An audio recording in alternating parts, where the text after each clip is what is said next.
ওকে,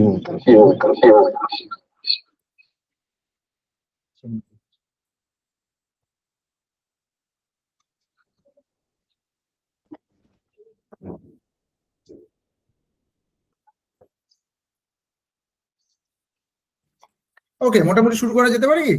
হ্যাঁ, জাস্ট আমি একটা ইন্ট্রোডাকশন করব। হ্যাঁ, ওটা আমায় বলবে।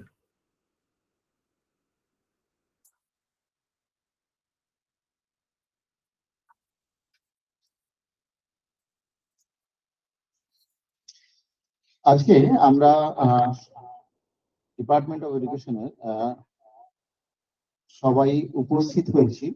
আজকে আমাদের সর্বং সজনীকান্ত মহাবিদ্যালয়ের তরফ থেকে আমরা doctor Sourav Das, director of statistics from Indian statistic institute এর অধ্যাপক মহাশয়কে আন্তরিকভাবে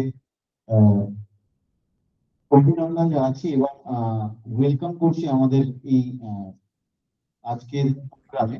যিনি আজকে আমাদের বিশেষ অতিথি এবং তার বক্তব্য আজকে আমাদের সামনে রাখবেন।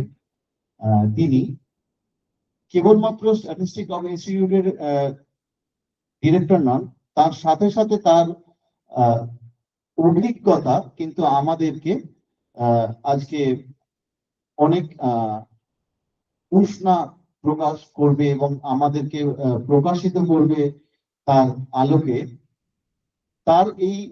তার সম্পর্কে আমি যদি বলতে যাই তাহলে আমার এখন অনেকক্ষণ সময় লাগবে, কিন্তু আমি জাস্ট ছোট করে একটা তার ইন্ট্রোডাকশন দিচ্ছি। 10 বছরের বেশি তার অভিজ্ঞতা আছে কম্পিটিটিভ এক্সামে, ন্যাশনাল এবং ইন্টারন্যাশনাল লেভেলের। তিনি founder of doctor Sourav sir classes, যেটা একটা ইনস্টিটিউট যা প্রত্যেকটা শিক্ষার্থীকে তার স্বপ্নের কাছে পৌঁছে দিতে সাহায্য করে।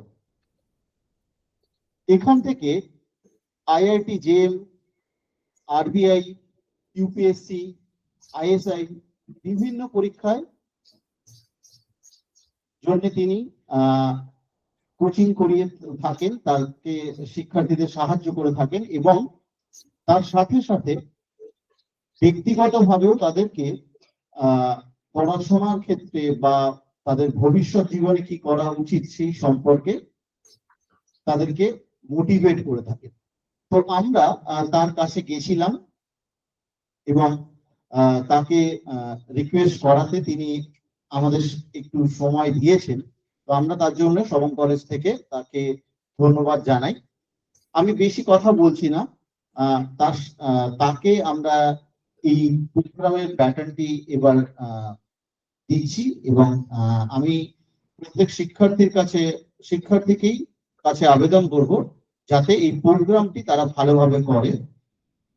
ইন্টারঅ্যাক্টিভ যদি কিছু বক্তব্য থাকে তারা যেন তার কাছে বিষয়টি জানতে চায়, কারণ তার এই অভিজ্ঞতাটাই আমাদেরকে কিন্তু পরবর্তী জীবনের পাথের উপরে চলতে সাহায্য করবে।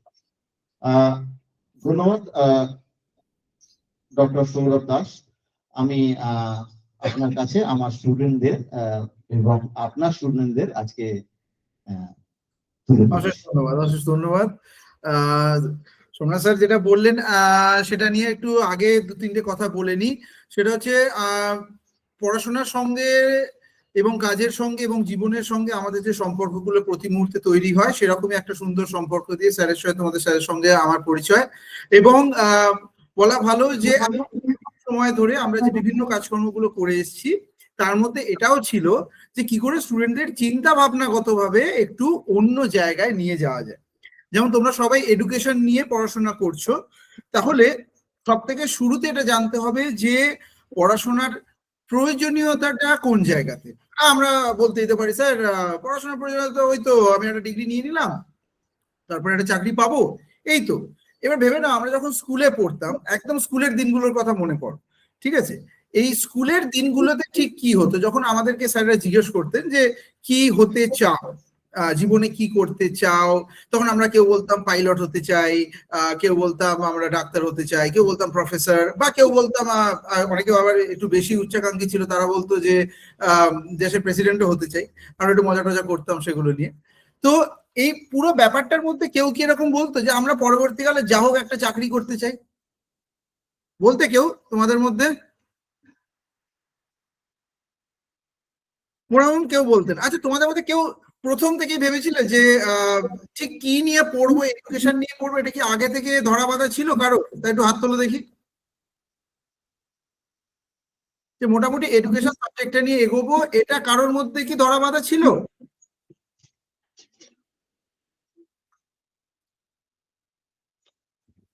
সোমনাথ স্যার, একটা জাস্ট রিকোয়েস্ট করবো, একটু আপনি আপনার ফোন থেকে ওই স্টুডেন্টরা যেভাবে দেখছে স্ক্রিনটা, ওইটার একটা ছবি, তো মানে আপনি মানে নিচে নেমে গিয়ে একটা ডায়াস থেকে যদি ছবিটা নেন তাহলে একটু সুবিধা হয় আমার বুঝতে। একটু ঘুরিয়ে নিন। জাস্ট আমি দেখতে চাইছি এইখানে কিরকম ভাবে দেখা যাচ্ছে। ওকে, পারফেক্ট। আপনি এইটা ফুল স্ক্রিন করে দিতে পারেন স্যার। এইটা আমি এটাকে ফুল স্ক্রিন করে দিলাম, that would be relatively easier. তাহলে এইটাই শুধুমাত্র স্টুডেন্টরা দেখতে পাবে। ওকে, ঠিক আছে। তাহলে আমি আমার প্রশ্নতে ফিরে আসি, যেটা হচ্ছে যে, হ্যাঁ ঠিক আছে, ঘুরিয়ে দিন স্যার, ঘুরিয়ে দিন। ডান। তাহলে আমরা কেউই এডুকেশন নিয়ে পড়বো ধরে নেওয়া যাক আগে থেকে তো ভেবে রাখি, তাই তো? তো তাহলে এই মুহূর্তে কেরিয়ারে আমরা যে, একটু বাঁদিকে আর একটু সরিয়ে দিন ক্যামেরাটা, আর একটু সরা। হ্যাঁ হ্যাঁ, একটু লেফটের দিকে। হ্যাঁ, পারফেক্ট স্যার, ঠিক আছে ঠিক আছে, এরকম ছেড়ে দিন। তো আমাদের মধ্যে আমাদের হ্যাঁ হ্যাঁ বলুন। একটা জয়েনিং যাচ্ছে। ওকে ওকে ওকে, হ্যাঁ হ্যাঁ হ্যাঁ হ্যাঁ হ্যাঁ।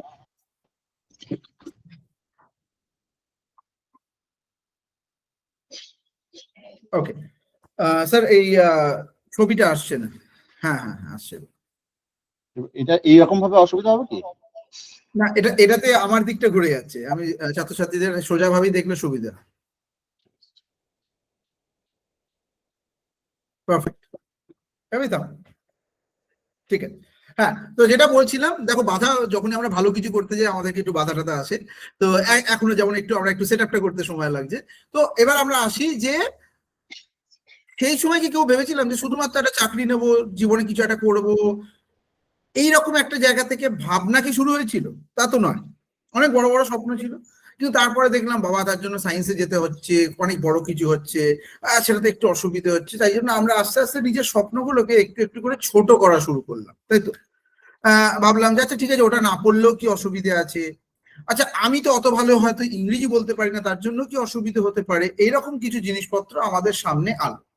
এবার যখন সেই জিনিসগুলো আসা শুরু হলো, সেখান থেকে পর পর পর পর কেরিয়ারের ধাপগুলোতেও আমরা যখন ওঠা শুরু করলাম, মাধ্যমিক পরীক্ষা দিলাম, উচ্চ মাধ্যমিক পরীক্ষা দিলাম, তখন দেখলাম যে সামনের অপশন গুলো তো আরো ছোট ছোট হতে যাচ্ছে। তো মহা মুশকিল, এত ছোট অপশন হয়ে গেলে মুশকিল। তখন আমরা ভাবলাম যে একটা সাবজেক্ট নিয়ে পড়ব। সেই সাবজেক্টটা কারোর ক্ষেত্রে ফিলোসফি হতে পারে, কারোর ক্ষেত্রে এডুকেশন হতে পারে, কারোর ক্ষেত্রে অর্থনীতি হতে পারে, কারোর ক্ষেত্রে বাংলা ইতিহাস, রাজনীতিও হতে পারে। কিন্তু এখনো পর্যন্ত যা হয়েছে, পরবর্তীকালে ঠিক কি করে জীবনকে তৈরি করব সেটার জন্য কিন্তু আমরা এখন প্রস্তুতি নেওয়ার জায়গায় চলে এসেছি। এখন আমাদের কাছে সেইটাই থাকবে। ছোটখাটো দু একটা জিনিস যদি আমি তোমাদেরকে বলি, একটু বলার সাথে সাথে ছোট একটা স্ক্রিনেতে দেখাবো যে আমাদের কেরিয়ারের মোটামুটি 3টে থেকে 4টা, আমি তোমার সঙ্গে পিপিটি বা ওইসব কিছু করে বোর করবো না, কারণ ওগুলো দেখলেই ঘুম পায়। আমিও ঘুমোতাম এরকম পেছনের দিকে, রে বাবা রে বাবা আবার শুনতে হবে। সো আমরা মজার জিনিসগুলো নিয়ে প্রথমে আসবো, যে কেরিয়ারের সব থেকে বেশি এই পড়াশোনাটা করার পেছনে হয়তো আমাদের কলেজের স্যারেরা আমাদেরকে শিখিয়েছেন শিক্ষা দীক্ষার জন্য, তোমরা কেন পড়তে এসেছো, এর উত্তর হচ্ছে জ্ঞান অর্জনের জন্য। কিন্তু কোথাও না কোথাও দিনের শেষে হচ্ছে জ্ঞানের থেকেও বেশি জ্ঞান তো দরকার। আর যদি একটু খুব ঠোঁট কাটা টিচার হয় তাহলে কি হবে, সে কি বলবে, টাকা রোজগারের জন্য এসছে, আজকের পরে চাকরি পাবে, টাকা রোজগার করবে, এই তো গল্প, আর তো কিছু করার নেই জীবনে। তো একজন খুব গুছিয়ে বলছে, আর একজন ঠোঁট কাটার মতন বলে। তো এবার মাঝামাঝি একটা জায়গা রয়েছে, সেখানে হচ্ছে যে আমরা এডুকেশন নিয়ে পড়লাম কেন, তার মধ্যে একটা বড় হচ্ছে যে আমরা সম্মানিত হতে চাই। মনে রাখবে যে কোনো সময়তে কেরিয়ারেতে টাকা এসে যাওয়ার পর, ধর একটা লোক পাড়ায় প্রচুর টাকা রোজগার করে কিন্তু খুব একটা কিছু শিক্ষিত না, তাকে আমরা পেছনে মানে আপনি বুঝবেন না স্যার, এটা তো ইংরেজি খবরের কাগজ, আপনার জন্য আমরা একটা বাংলা খবরের কাগজ দিয়ে দিচ্ছি, আপনি তো পারবেন না বুঝতে। তো সেটা দিকে তার খুব মানে সে হয়তো ইংরেজি খবরের কাগজটা কিনে নিতে পারে কিন্তু সেই খবরের কাগজটা তার পড়ার ক্ষমতা নেই। তো প্রথম জায়গা আমাদের এখানে ধরতে হবে যে কোথাও না কোথাও টাকার পরের স্টেপটা হচ্ছে সম্মান। তো শিক্ষিত ব্যক্তি একমাত্র এই মুহূর্তে ব্যক্তি, এবং ডাক্তার এবং শিক্ষিত ব্যক্তি মানে প্রফেসর, টিচার, যাদের এখনো আমরা পায়ে হাত দিয়ে এটাতে এখনো নমস্কার টমস্কার করে থাকি, আর কোনো প্রফেশন তুমি পাবেন। এডুকেশন এর সব থেকে বড় অ্যাসপেক্ট হচ্ছে তুমি এই প্রফেশনটাতে প্রথমে আসতে পারো। তাহলে আমি প্রফেশনাল জায়গাগুলোতে এক এক করে টুকটুক করে ঢুকবো, তার আগে এই ইন্ট্রোটা খুব জরুরি। হয়তো এবার তোমাদের একটা বলি, এখন কি মাস চলছে? এখন হচ্ছে ফেব্রুয়ারি মাস, ঠিক আছে? কিছুদিন আগে 14ই ফেব্রুয়ারি গেছে, ভালোবাসার দিন গেছে, ঠিক আছে? এবার বিয়ে বাড়িরও মৌসুম চলছে, সব মজার দিনগুলো এই সময়টাই চলছে, তাই তো? আমরা বেশ খুশি খুশিতে থাকি। যাই হোক, কেউ লাকি কেউ আনলাকি হয়েছে হয়তো। তো এবার ধরো এই বিয়ের মৌসুমেতে যখন আমরা বিয়ে বাড়ি খেতে যাই, তখন আমাদের সবার ভালো লাগে, স্পেশালি আমরা ভাবি যে কি করবে, এ বাবা এবারে মটন করেছে, মটনটা তো খাই না, চিকেনটা করলে ভালো হতো, বা আরে গলদা চিংড়ি করেছে কিনা, এরকম আমাদের চিন্তা ভাবনা থাকে, ঠিক আছে? আমরা কি ভাবি যে দুজন মানুষের মেলবন্ধন হচ্ছে, তারা জীবনটা খুশি খুশি বাঁচবে, আমরা তাদের আশীর্বাদ করতে এসেছি, তা না, আমরা খেতে যাই। তো কোথাও না কোথাও আমাদের এই টোটাল চিন্তা ভাবনার মধ্যে, বিয়ে বাড়িতে ধরো বিরিয়ানি প্লেটটা হাতে নিয়েছো, খাওয়া শুরু করছো, হঠাৎ করে কেউ বললো কি নিয়ে পড়াশোনা করছিস, কি করবি ক্যারিয়ারে? আমার ছেলে তো এখন আমেরিকায় রয়েছে, প্রচুর টাকা রোজগার করছে, এত টাকা পাঠাচ্ছে, আমি তো টাকা গোনার মেশিন কিনেছি বাড়ি, ঠিক আছে? বিরিয়ানি তো ভেতরে ঢুকছে না, মুখের সামনে আটকে রয়েছে, মানে কি রে বাবা, মানে আচ্ছা আচ্ছা, মানে এত। আরো তুমি একটু পালিয়ে গেলে বিরিয়ানি জায়গা থেকে, তুমি এবার ভাবছো যে মিষ্টি টিষ্টি খাই, ডেজার্ট কাউন্টারে খাইছো, সেখানে বলছে উফ কি করবো বলতো, আমরা গাড়িটা বাইরে পার্ক করেছি তো, আমাদের তো বিশাল বড় গাড়ি, এই ছোট গলিতে ঢুকছিলই না, আর তুমি এসছো ধরো বাসে করে, আরো মুশকিল, তো তোমার আরো মন খারাপ হচ্ছে। তো এই মন খারাপ গুলো এই বয়সে তাও হজম হয়ে যায়, ঠিক আছে? কিন্তু এর পরের দিকে এগুলো আর হজম হতে চায় না, ঠিক আছে? তখন মনে হয় যে দুচ্ছাই, জীবনে কিছু করতে পারলাম না, হ্যান ত্যান। আর আমরা কি করি, নিজেদেরকে একটা সামনের লোকের সামনে গার্ড ধরিয়ে দিই, আমরা বলি নিঘাত চুরি করেছে, হ্যাঁ একদম বাজে লোক, আমার মতো সততার সঙ্গে করে দেখাক, তাহলে বুঝতে পারবো। তো অনেক ক্ষেত্রেই এই অ্যাঙ্গেলটা যাতে ক্রিয়েট না হয়, সোনা স্যার একটু মনে হয় ক্যামেরাটা নিচের দিকে নেমে গেছে, হ্যাঁ আমি ওদের দেখতে পাচ্ছি না, থ্যাংক ইউ।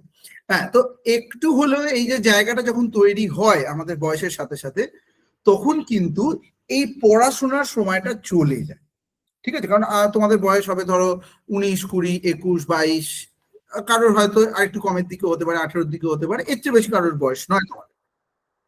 তো এই বয়সের একটা মজা আছে, ইউথের সব থেকে বড় জিনিসটা কি, মানে ইউথ তোমাদের কি দেয়, what is the biggest thing, যদি ইংরেজিতে বলি what is the biggest thing about youth, সব থেকে ভালো জিনিস ইউথের মধ্যে কি? কেউ বলে স্যার ইউথের মধ্যে তো সবচেয়ে ভালো জিনিস কি হতে পারে, আমাদের দেখতে ভালো, ঠিক আছে? জীবনের মধ্যে সবচেয়ে এই সময়টা আমাদের দেখতে ভালো লাগে, ঠিক আছে? বা এই সময় আমরা প্রচুর খাওয়া দাওয়া করতে পারি, প্রচুর খেলাধুলা করতে পারি, এইসব ইউথের আর কি বা আছে? কিন্তু ইউথের মধ্যে সবচেয়ে ভালো জিনিস যেটা আছে সেটা হচ্ছে হোপ, মানে আশা। আমরা প্রত্যেকটা মানুষই এই মুহূর্তে ভাবি যে জীবনে কিছু না কিছু একটা ভালো তো করবো, কেউ নিজের জন্য ভাবে, কেউ মা বাবার জন্য ভাবে, কেউ তার পরিবারের জন্য ভাবে, কেউ বয়ফ্রেন্ড গার্লফ্রেন্ডের জন্য ভাবে যে আমি তোমার জন্য কিন্তু এমন একটা বাড়ি করব সবাই দেখবে, ঠিক আছে? এরকমও ভাবে, ঠিক আছে? তো এই সবার ইন্সপিরেশনটা মোটামুটি কাছাকাছি। তো এই ভাবনাটা ইউথের কাছে থাকে, কিন্তু আজ থেকে 10 বছর পরে সেই ভাবনাটাকে রিয়েলাইজ করবো কি করবো না, তারই শুরু এই আজকের দিনের পড়াশোনার সময়গুলো নিয়ে। এবারে ধরো আমাদের কাছে কি কি অপশনস গুলো রয়েছে যদি তোমাদের আমি একটু বলি, তোমাদের নিয়ে আমি একটু পড়াশোনা করেছি টুকটাক, খুব বেশি এই জায়গাগুলো, এই বোরিং জায়গায় ঢুকবো না যে বিএড করবে না এমএড করবে, নেট সেট পিএইচডি, ওগুলো তোমরা ধরে নেওয়া যাক। একটা পার্ট হচ্ছে, মনে রাখবে যে কেরিয়ারে দুটো পার্ট থাকে, একটা পার্ট কি হচ্ছে পড়াশোনাই করে যাও, ঠিক আছে? না সেখানের জন্য আমার কাছে পরপর স্টেপ গুলো আছে, ওগুলো বলে দেবো, ঠিক আছে? কিন্তু আর একটা স্টেপ রয়েছে যে এর পরে চাকরির রাস্তাটাতে ডাইরেক্ট ঢোকা। আমি ধরে নিচ্ছি আমি তোমাদের মতনই একজন মানুষ, কারণ আমি যখন পড়াশোনা করছিলাম আমার প্রথমেই টার্গেট ছিল যে পড়াশোনা করে আমায় কিন্তু একটা ভালো পায়ের ওপর দাঁড়াতে হবে এবং খুব কম সময়ের মধ্যে ফাইন্যান্সিয়ালি স্টেবল হতে হবে। ঠিক আছে, একটা ছোট্ট গল্প দিয়ে শুরু করি, একটা বিয়ে বাড়ির গল্প দিয়ে শুরু করবো, তাহলে তোমাদের বুঝতে সুবিধা হবে। তোমাদের এই জায়গাটা থেকে স্টেশনের দূরত্ব কত, মানে তোমাদের ঠিক যে কলেজটা রয়েছে এই মহাবিদ্যালয় থেকে স্টেশনের দূরত্ব কতটা হবে? 17 কিলোমিটার। 17 কিলোমিটার, তাই তো? 17 কিলোমিটার শুনলাম তো, আমি ঠিক শুনলাম তো? হ্যাঁ, ওকে। তো 17 কিলোমিটার জায়গাটা, স্টেশনটার নাম কি, ক্লোজেস্ট স্টেশন? বালিচক স্টেশন। হ্যাঁ, বালিচক, বালিচক।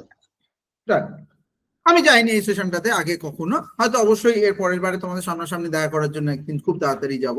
স্যার একটু ক্যামেরাটা নিচের দিকে অ্যাঙ্গেলটা করে দিন, মানে আমি মোটামুটি উপরের দিকটা বেশি দেখতে পাচ্ছি। হ্যাঁ, একটু নিচের দিকে করুন। হ্যাঁ হ্যাঁ, ব্যাস ব্যাস ব্যাস, একটু বাদিক করে দিন, একটু এদিকে।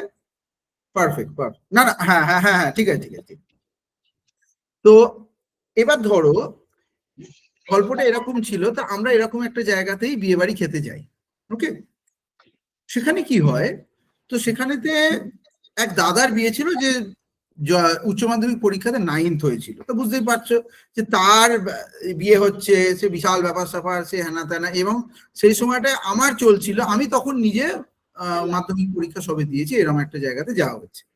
তো সেই সময়তে আমি সায়েন্স নিয়ে পড়বো কি পড়বো না, আর্টস নিয়ে পড়বো না কমার্স নিয়ে পড়বো, এই নিয়ে এক বিশাল চিন্তা ভাবনার মধ্যে আমি ছিলাম যে পড়াশোনাটা ঠিক কি নিয়ে করবো। ওকে, তো সেই সময়তে দেখলাম যে সম্মানটা কি নিয়ে পড়ছি তা নিয়ে নয়, বা কতটা পরীক্ষায় নম্বর পেয়েছি সেটা তো আমার বুকে লাগানো নেই। আমি তো রেজাল্ট কার্ড নিয়ে বুকে ঘুরছি না, দেখো আমি অঙ্কে 90 পেয়েছি, এরকম তো কোনো ব্যাপার নয়। কিন্তু আমি দেখলাম যে সেই দিনের সেই জায়গাটাতে যেসব মানুষগুলো সব থেকে বেশি সম্মানিত হয়েছে তারা আসলে প্রত্যেকেই তাদের কেরিয়ারেতে এমন কিছু করেছেন যেটা সাধারণত লোকেরা করে না।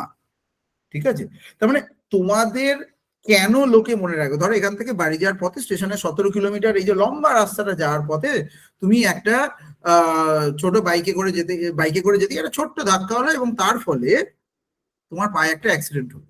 ঠিক আছে, তো তোমাকে সেই মুহূর্তে হাসপাতালে নিয়ে যাওয়ার জন্য হয়তো কিছু লোক পেয়ে যাবে এবং তারা সামনাসামনি একটা হাসপাতালে ভর্তি করে দিল, এবং তার ফলে কি হলো যে তুমি দেখলে যে তোমাকে দেখতে কতজন আসছে বা কতজন তোমার জন্য সত্যিকারের সরি ফিল করছে।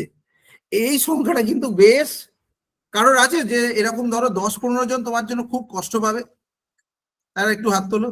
যে আমার স্যার মিনিমাম 10-12 জন আছে যারা আমার জন্য সবসময় সবকিছু করে দেবে, তারা আমার খুব ক্লোজ মানুষ, এত কাছের মানুষ যে ভাবাই যাচ্ছে না। এরকম আছে কারো 10 জন? আচ্ছা 10টা ছেড়ে দাও, 10টা একটু বেশি হয়ে গেল, 6-7 জন, 5 জন, মুশকিলের ব্যাপার। কেউ ভয়তে হাত তুলছে, তুললে বলে কে রে আছে তোর, আছে আছে মানে এতজন তোর চেনা করতে গে আছে, এই ভয়তে আমরা অনেকে হাতটা তুলছি না, বুঝতে পারছি। ধরে না যে তোমাদের 2-3 জন করে আছে। তো এর পরবর্তীকালে নিজের কেরিয়ারটাকে যে জায়গায় নিয়ে যেতে হবে সেটার জন্যই, এবং এই সংখ্যাটা যাতে, যেমন আমি যদি বলো আমার কাছে এই সংখ্যাটা ধরে নেওয়া যায় 1000, স্যার আপনাকে 1000 লোক ছিল, আপনি এত হাই কি করে হয়ে গেলেন? উত্তর হচ্ছে প্রয়োজনীয়তা। প্রয়োজনীয়তা মানে কি, ধরো আমি কলেজে ক্লাস তোমাদের এই মুহূর্তে পড়াচ্ছি, এরকম আরো মানুষ স্টুডেন্টদের সঙ্গে কাজ করি। এবার ধরো তোমাদের ওখানে যেদিন গেছি সেদিন যদি আমার গাড়িতে অ্যাক্সিডেন্ট হয়, তাহলে কি তোমরা আমাকে হাসপাতালে নিয়ে যাবে কি যাবে না? উত্তর তোমরা জানো। ঠিক আছে, তো সেই দিনের জন্য আমি তোমাদের এলাকাতে গেছি এবং তোমাদের দায়িত্ব নয় কিন্তু, কিন্তু তবুও ভালোবাসার কারণে তো নিয়ে যাবে। ঠিক এডুকেশনের পড়াশোনাটাও যে কোনো সাবজেক্ট নিয়ে আমরা করি না কেন, আমাদের এই জায়গাটাকে নিয়ে যেতে হবে যাতে আমাদের জন্য 15 জন লোক আসে। এবার একটা হতে পারে তুমি সমাজ সেবা করো, সবাইকে চেষ্টা করো, প্রচুর খাটাখাটনি করো, সেটা একটা হতে পারে। আর দ্বিতীয় হচ্ছে নিজের লেভেলটাকে সেই জায়গাতে নিয়ে যাওয়া। আমি একটা ছোট্ট স্ক্রিন শেয়ার করবো তোমাদের সঙ্গে, স্ক্রিনেতে আমি 2-1টা জিনিস নিয়ে তোমাদেরকে বলবো।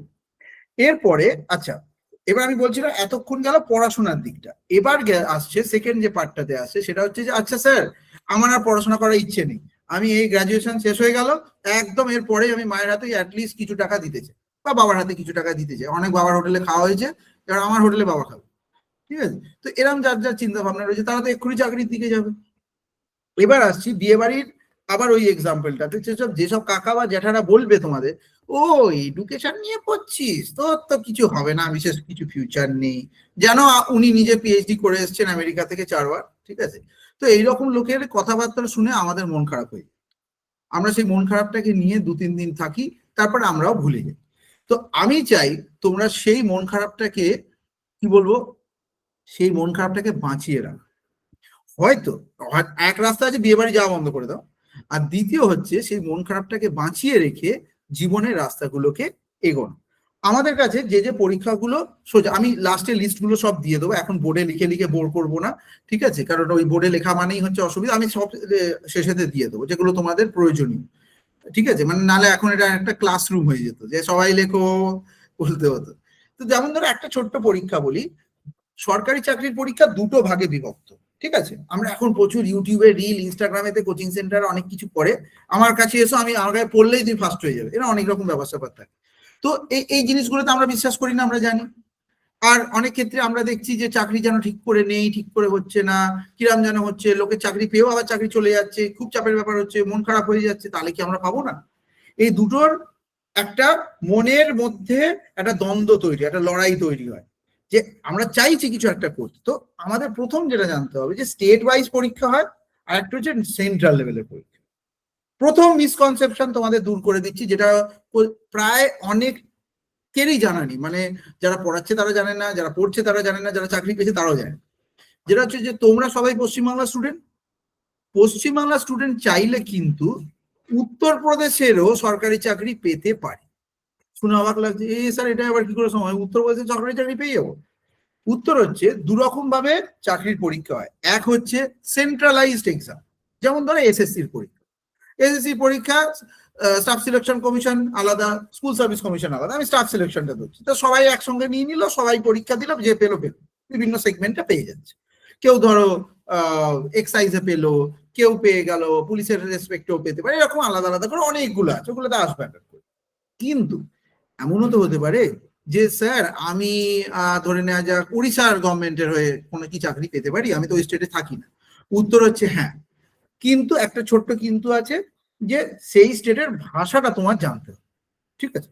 এবার ভারতবর্ষের বেশিরভাগ স্টেটের ভাষাই মোটামুটি, স্টেটের তো ন্যাশনাল মানে স্টেট ল্যাঙ্গুয়েজ বলে তো কোনো ডিক্লেয়ার ল্যাঙ্গুয়েজ হয় না, মোটামুটি ধরে নেওয়া যাক বেশিরভাগ স্টেটেরই হিন্দিটা কিন্তু মোটামুটি ল্যাঙ্গুয়েজ হিসেবে চালিয়ে দেওয়া যায়। তার মানে তোমাদের হয়তো ছোটবেলা থেকে এটা বলা হয়েছে যে ইংরেজি ভালো করে শিখতে হবে, ইংরেজিটাই সমস্ত কিছু, আমিও সেটাই বলছি। কিন্তু স্টেট লেভেলের অনেক পরীক্ষা দেওয়ার জন্যই একটু হলো, যেখানে ইন্টারভিউ গুলো থাকবে, স্পোকেন হিন্দিটা জরুরি।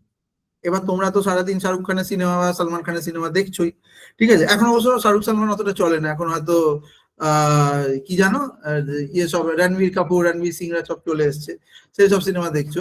তো যাই হোক, সেই সিনেমা দেখো, অসুবিধা নেই। সেই সিনেমার থেকে যেটা দেখতে হবে, দেখবার সময় চেষ্টা করতে হবে যে শব্দগুলো যেন আমাদের মাথাতে ঢোকে।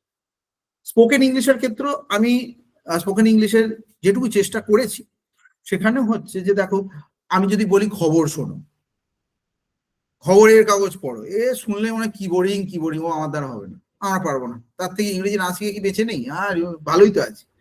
তো প্রথম কথাটা হচ্ছে যে আমাদের যেটা মাথায় রাখতে হবে ইংলিশের ক্ষেত্রে, যে আমরা সিনেমাই দেখব, কিন্তু সেটা সাবটাইটেল চালিয়ে দেখবো।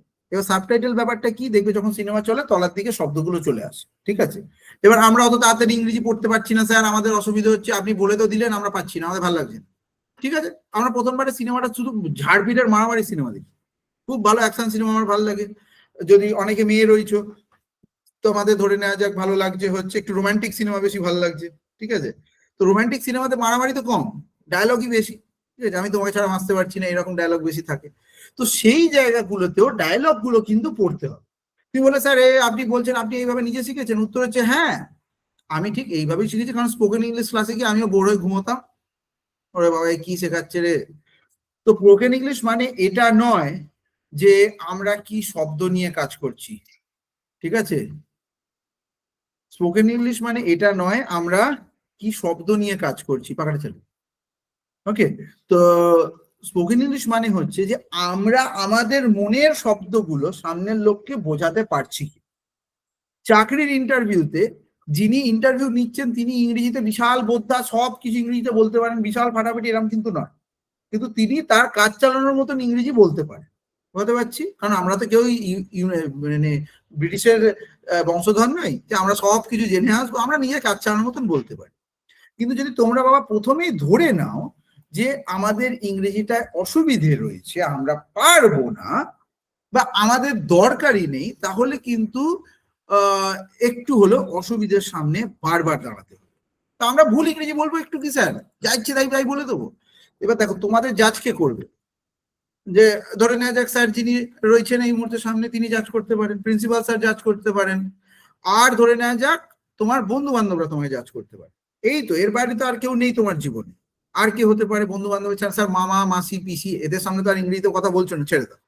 তো কথা বলছি এই কটা লোকের সামনে, মামার সামনে যদি ইংরেজিতে মামা I think you are looking good, মা বলে তোর আজ শরীর খারাপ হয়েছে নাকি, ঠিক আছে? তো বুঝতেই পারছো, তো আমরা পরিবারের লোকের সঙ্গে কেউ ইংরেজিতে কথা বলি না, আমিও বলি না। কেউ যদি হাইফাই থাকে তার এটা অন্য ব্যাপার, সাধারণ মানুষের সাধারণত পরিবারের সঙ্গে বাংলাতেই কথা। এবার আমরা নিজেদের মধ্যে ছোট ছোট গ্রুপ করে চেষ্টা করতাম স্পোকেন ইংলিশটাকে ইমপ্রুভ করার। প্রথমে কিন্তু সবাই হাসবে, ঠিক আছে, যে শুরু করবে তার উপরে সবাই হাসবে, এ বাবা আবার ইংরেজি বলছে রে, এ বাবা, ঠিক আছে, আরে একটু তুইও ট্রাই কর না বাবা, আমি জানি খারাপ হচ্ছে, একটু ট্রাই কর। সো লাইক দিস একটা ছোট গ্রুপ তোমাদের তৈরি করতে হবে, 2 জন 3 জন করে, যারা একে অপরের মন খারাপের সঙ্গী, ঠিক আছে, মানে একজনের ব্রেকআপ হলে আরেকজন বলে আমি আছি তো, তুই চাপ নিস না, ঠিক আছে, চ না, চ নদীর ধারে গিয়ে একটু বসি। তো এইরকম মানুষগুলোকে নিয়ে তোমার বেসিক গ্রুপটা তৈরি হবে, 1 নম্বর। দ্বিতীয়, এবার আমি বললাম যে পড়াশোনার পার্টটাতে ঢুকবো, কিন্তু তার আগে চাকরির পার্টটাতে। তাহলে একটা কি জানলাম, যে ওয়েস্ট বেঙ্গল গভর্নমেন্টের পশ্চিম বাংলার উপরেই ভরসা করে আমরা আছি, আর কোথাও নেই এমন নয়। আর পশ্চিম বাংলা গভর্নমেন্টে চাকরি পাওয়া যায় না এরকমও কিন্তু নয়, কারণ আমার স্টুডেন্টরা পাচ্ছে, আমি পাওয়াচ্ছি, বা হোয়াট এভার যাই হোক না কেন, পাওয়া সম্ভব দেখতে পাচ্ছি। তাহলে কি সেই পদ্ধতিটার জন্য আমরা এসএসসির পরীক্ষার ফর্ম ফিল আপ করবো, নাকি ফুড এসআই এর ফর্ম ফিল আপ করবো? এগুলো প্রত্যেকটা জিনিসে। এবার আসছে দ্বিতীয় প্রবলেম, আমরা জানি না যে কোন সময় কোন পরীক্ষার ফর্ম বেরোচ্ছে, এটা একটা বড় প্রবলেম। আমরা পরীক্ষার খবর কোথা থেকে পাই? 1 নম্বর হচ্ছে ফেসবুক থেকে স্যার পাই, দ্বিতীয় হচ্ছে স্যার ইনস্টাগ্রামে রিলেতে পাই, মাঝে মাঝে ইনস্টাগ্রামে রিলেতে বলে, 3 নম্বর হচ্ছে হঠাৎ করে বন্ধুদের সঙ্গে হোয়াটসঅ্যাপ গ্রুপেতে কবে কি সিনেমা দেখবো এই কথা বলতে বলতে একজন বললে আমার তো এসএসসি পরীক্ষা আছে ওদিনকে ফুড এসআই এর, ওইটা আমি যেতে পারবো না। তখন আমরা স্যার জানতে পারি যে ফুড এসআই বলে একটা পরীক্ষা আছে, ও আচ্ছা আচ্ছা, তখন একটু গুগল টুগুল করি, তারপর কিছুক্ষণ করার পর আবার বোর্ডে স্যার আবার ফেসবুকে ফিরে আসি, ঠিক আছে। তো এইভাবে আমাদের জানি পরীক্ষা সম্বন্ধে। আর ধরে নেওয়া যাক আমাদের স্কুলের স্যারেরা বা ইউনিভার্সিটি স্যারেরা যারা রয়েছেন তারা কিন্তু আমাদেরকে বলেন, সেগুলো মনে তো থাকে কিন্তু ভুলে যাই। এই হচ্ছে আমাদের বেসিক প্রবলেম। তো প্রত্যেক সপ্তাহে মনে রাখবে, তোমরা যারা ওখানে রয়েছে তারা কিছু পরীক্ষা তোমাদের ওখানেও সিট পড়ে, কিছু পরীক্ষা ধরে নেওয়া যাক আচ্ছা তোমাদের এলাকার সব থেকে ওই ওই ওই মোটামুটি ধরে নেওয়া যাক কলকাতা থেকে দূরত্ব কতটা বলা যেতে পারে, যদি কেউ ট্রেনে করে আসে পুরোটাতে 2-3 ঘন্টা লাগবে? আচ্ছা, আমি একটা আনমিউট করি একটু, তাহলে তোমরা বলতে পারবে। এটা আনমিউট করতে দিচ্ছে না আমার মনে হয়, ওনাদের তরফ থেকে আনমিউট করা আছে, মিউট করা আছে, এটা আমি আনমিউট করতে পারবো।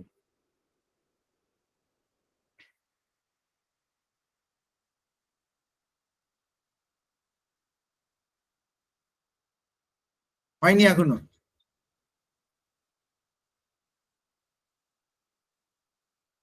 হয়েছে কি না এখনো হয়নি? 110 কিলোমিটার স্যার। ওকে, ঠিক আছে। না না, ওটা তোমরা আনমিউটই রাখো, ঠিক আছে, আমি এখান থেকে মিউট আনমিউট করে নেবো, ঠিক আছে। দেখি,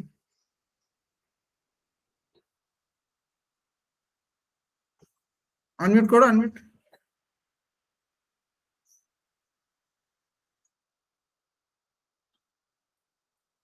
হয়েছে, শোনা যাচ্ছে? না আমি কিন্তু শুনতে পাচ্ছি না ওদিকটা।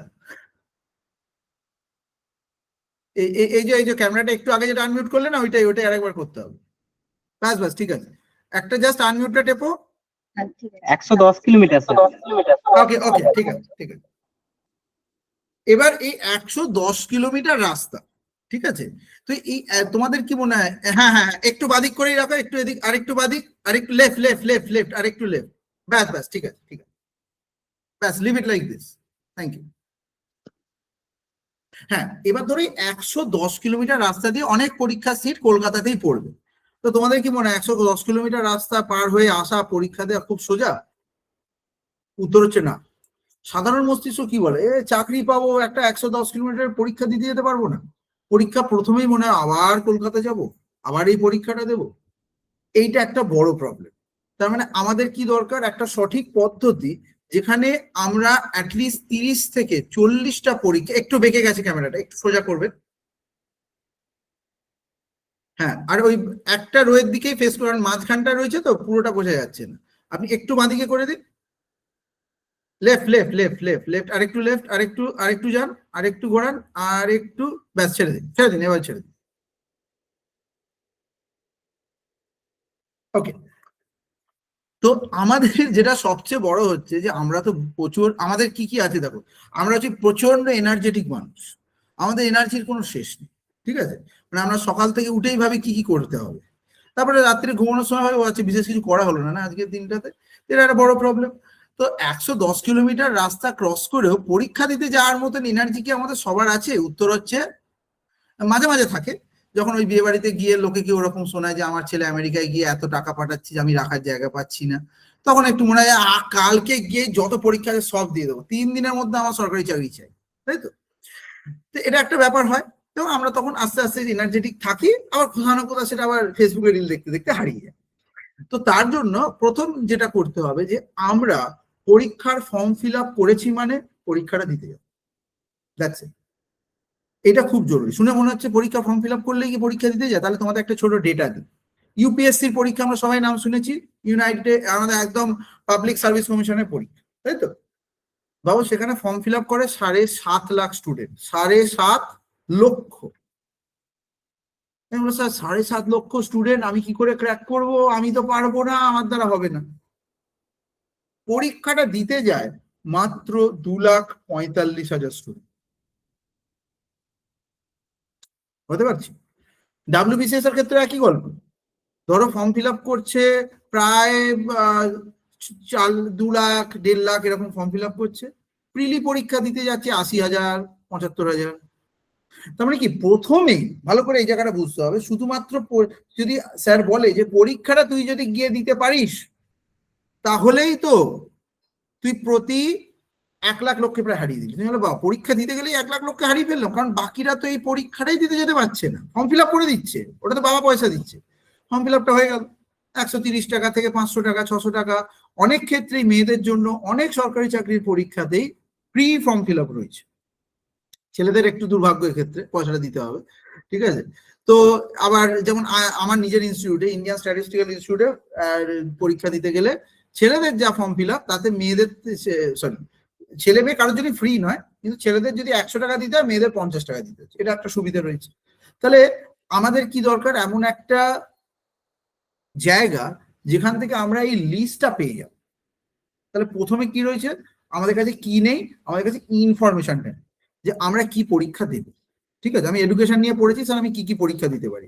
আমার কাছে স্টেট পিএসসির পরীক্ষা রয়েছে, অন্যান্য স্টেটেরও পিএসসির পরীক্ষা রয়েছে, পাবলিক সার্ভিস কমিশনের পরীক্ষা রয়েছে, ডাব্লিউবি সেটের পরীক্ষা রয়েছে। এগুলো আমি দিয়ে দেবো লাস্টে, ঠিক আছে? সবাই রাইট আপ পেয়ে যাবে, স্যারের থেকে আমি পাঠিয়ে দেবো, একটা সুন্দর করে রাইট আপ আমি তৈরি করেছি। এখানে লিখে লিখে বোর করছি না, ঠিক আছে? এটা মজার ব্যাপার নিয়ে কথা হচ্ছে তো। তো আরো কি কি রয়েছে, এডুকেশনাল অ্যাডমিনিস্ট্রেশন সার্ভিস গুলো রয়েছে, এগুলোতে আমরা কাজ করতে পারি।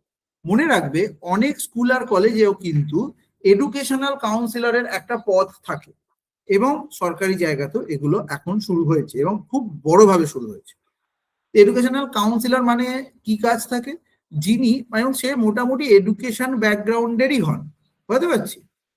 আচ্ছা, এখানে যারা রয়েছে তারা সবাই এর ব্যাকগ্রাউন্ডে কি সবাই কি একই ডিপার্টমেন্ট, না ডিপার্টমেন্ট আলাদা আলাদাও আছে?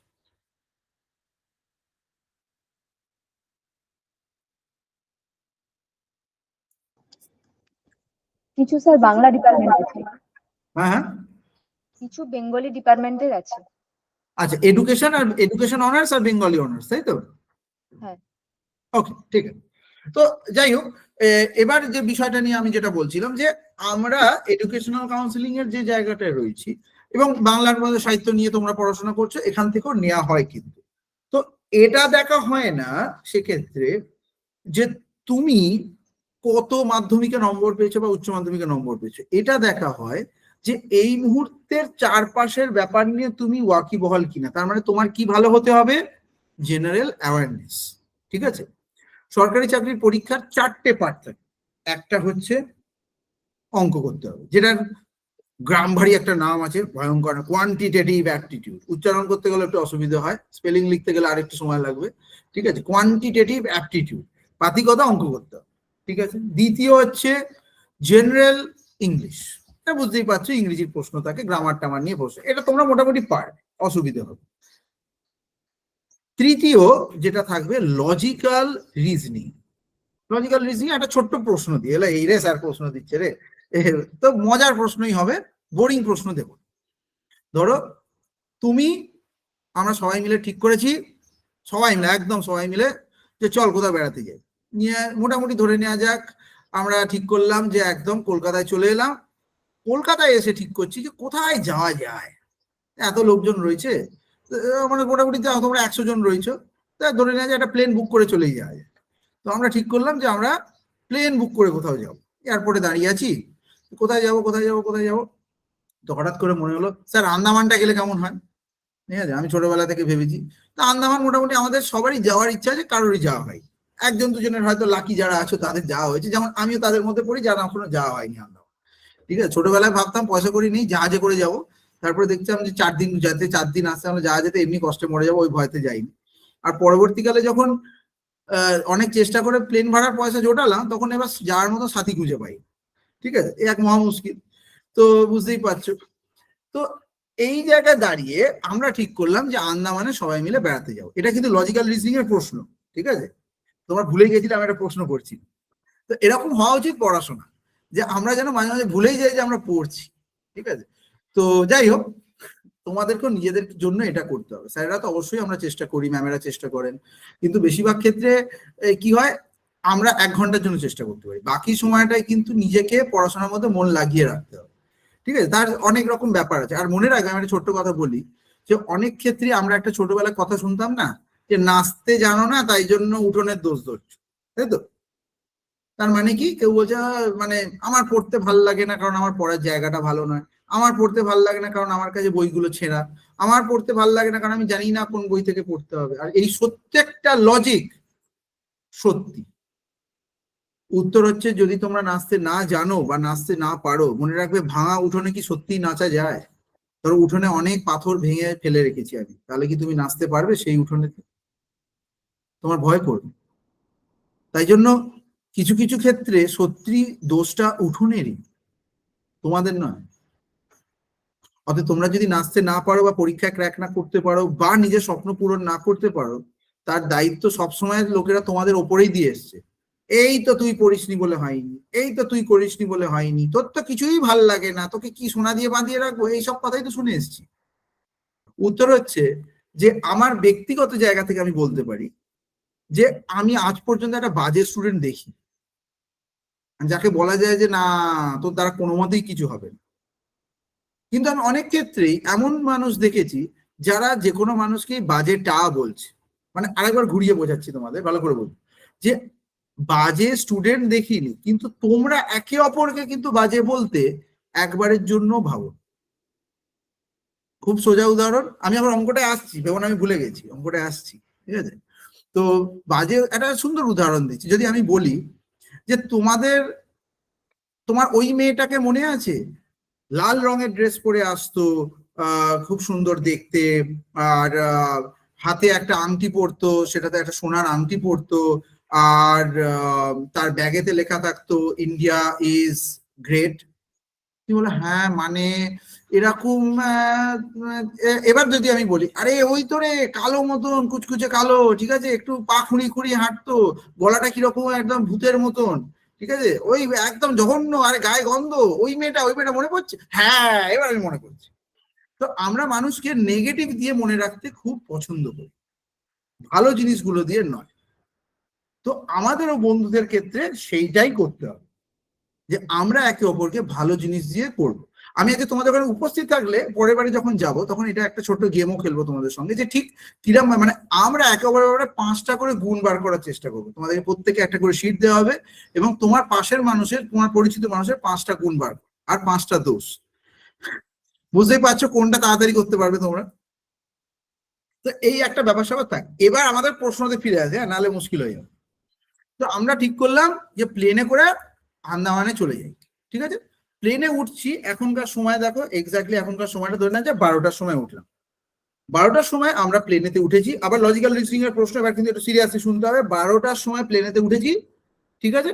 এবার প্লেনে উঠে আমি বললাম বা স্যার বললেন বা ম্যাম বললেন, না আন্দামানটা যাবো না, প্লেন যখন আমাদের তাহলে এক কাজ করা যাক, স্পেনটা ঘুরে আসি, কি বলবেন? হ্যাঁ যাই যেতে পারে, প্লেনও তো আমাদের।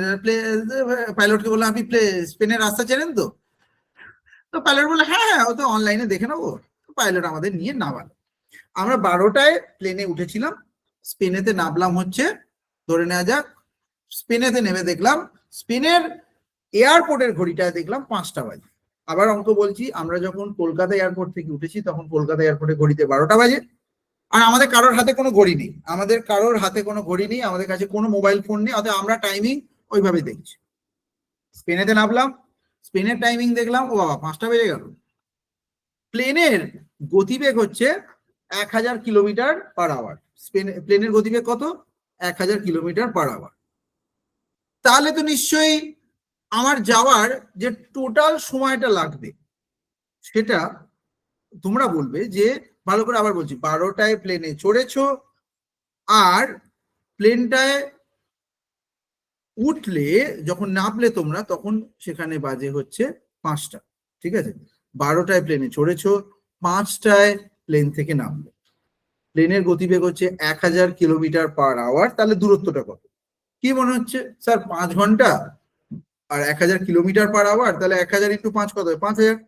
তাহলে দূরত্বটা হচ্ছে 5000 কিলোমিটার, তাই তো? লজিক্যাল রিজনিং বলে যে এমন তো হতেই পারে যে এই দুটো জায়গার মধ্যে সময়ের তফাৎ তো আছে। মানে তুমি যখন 12টার সময় কলকাতা এয়ারপোর্ট থেকে প্লেনে উঠলে, ভালো করে বোঝো, তুমি যখন কলকাতা এয়ারপোর্টে 12টার সময় প্লেনেতে উঠলে তখন কি স্পেনেতেও 12টা বেজেছিল? না তো। তার মানে স্পেনেতে 5টায় নেমেছো মানে ধরে নিলে হবে না যে দুটো জায়গার মধ্যে 5 ঘন্টারই দূরত্ব। বুঝতে পারলাম? এটাই হচ্ছে লজিক্যাল রিজনিং। মানে কারণ তো বার করছি, কিন্তু কারণ মানে হচ্ছে ওই জাস্ট অঙ্কের মতন করে দিলে হবে না। অঙ্কেতে কিন্তু এরকম প্রশ্ন আসে না। তোমায় তাহলে উত্তর হতে হবে যে তার মানে কি 5000 কিলোমিটার উত্তর? উত্তর হচ্ছে না, 5000 কিলোমিটার না। এর উত্তর হবে নান অফ দ্য অ্যাবভ। কারণ আমরা যখন প্লেনে উঠেছিলাম তখন স্পেনের সময়টা তো আমরা জানিই না, তাহলে আমরা কতটা দূরত্ব বার করবো, এইটা হচ্ছে সেকেন্ড। তাহলে এই রকম প্রশ্নই থাকে। অনেক ক্ষেত্রে পার্সেন্টেজের অঙ্ক থাকে, অঙ্কের ক্ষেত্রে সেখানে কিরকম অঙ্ক মানে আমাদের ভয় করছে, বাবা আমরা কি করে করবো, আমরা তো পারবো না, কি শক্ত কি শক্ত, ভয় পাওয়ার কিচ্ছু নেই। অঙ্কের ক্ষেত্রে যখন আমরা দেখবো তখন আমরা পুরো প্যাটার্নটার একটা অ্যানালিসিস করবো। অ্যানালিসিসটা কিরকম? ধরে না যারা পার্সেন্টেজের অঙ্ক। আচ্ছা ধরো তোমরা মিশো থেকে জিনিসপত্র কেনো, মিশো, ফ্লিপকার্ট, অ্যামাজন সবাই আমরা কিনি। তোমাদের ওদিকে যায় মানে আমার মনে ফ্লিপকার্ট তো যায় নাকি? ঠিক আছে, মিশোটা যায়?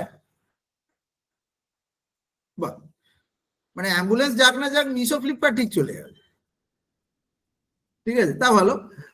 তো মিশো থেকে ধরো কেউ কিছু কেনার আমরা প্ল্যান করেছি, ঠিক আছে। এবার মিশোয় একটা ধরো তুমি কি কিনবে, তুমি ধরো মিশো থেকে কি কিনতে পারো, ধরো তুমি একটা টপ কিনছো, ঠিক আছে, বা ছেলেরা ভেবে নিতে পারো একটা গেঞ্জি কিনছে।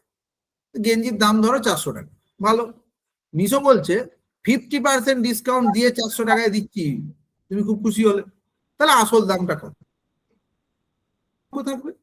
তার মানে কি এর ডবলটা দাম হবে। খুব সোজা, মানে 800 উপরে 50% ডিসকাউন্ট দিয়ে করেছে। এবার আমার প্রশ্ন হচ্ছে যে ধরো মিশো বললো, বা ধরে না যাক আরো অন্যান্য সমস্ত এই প্যারালাল জিনিসগুলোতে এরকম থাকে যে কারোর ধরো স্যালারি, ধরে না যাক স্যালারি, তুমি চাকরি পেয়ে গেছো, সুন্দর একটা চাকরি করছো, চাকরির স্যালারি আমি বললাম 10% তো স্যালারি বাড়িয়ে দিলাম, ঠিক আছে। ঠিক আছে, খুবই ভালো, ভালো খুশি। ধরো তোমার মাইনে হচ্ছে 20,000 টাকা, এখন তোমার মাইনে কত হলো? 10% বেড়ে গিয়ে 22,000 টাকা। 20% 20,000 টাকা, 10% 2,000 টাকা হয়, তাহলে 20 আর 2 22,000 টাকা স্যালারি, তুমি খুব খুশি। এবার আমি বললাম না তোর স্যালারি না, কি করবো বল, একটু অফিসের চাপ চলছে, আমি আবার 2% 10% কমিয়ে দিচ্ছি, বেশি কমাচ্ছি না, যা বাড়িয়েছিলাম তাই কমিয়ে দিচ্ছি। তুমি বলো আচ্ছা স্যার আপনি আর বলছেন, আর কি করব, কোম্পানির ব্যাপার, তা ঠিক আছে কমিয়ে দিন। এবার বলো যে আলটিমেটলি এটাতে তোমার লাভ হলো না ক্ষতি হলো? লাভের দিকে যারা রয়েছে তারা একটু হাত তোলো, এতে কি তোমার লাভ হলো? আরে অত ভয় পাওয়ার কিছু নেই, হাতটা তোলো না, কোনো অসুবিধা নেই। লাভ হয়েছে কি? উত্তর হচ্ছে একদমই লাভ হলো না, বিশাল ক্ষতি হলো। কিরম ভাবে দেখো, ধরো 20,000 টাকা ছিল দাম, 2% 10% বেড়েছে, 22,000 টাকা হয়ে গেল। তো এবার ও কি করছে, 22,000 টাকার উপরে কমাচ্ছে। তো 22,000 টাকা 10% কিন্তু 2,000 টাকা নয়, 2,200 টাকা। তার মানে আলটিমেটলি 2,000 বাড়িয়ে কমিয়ে দিল কত, 2,200। তার মানে তোমার হয়ে গেল 200 টাকার লস।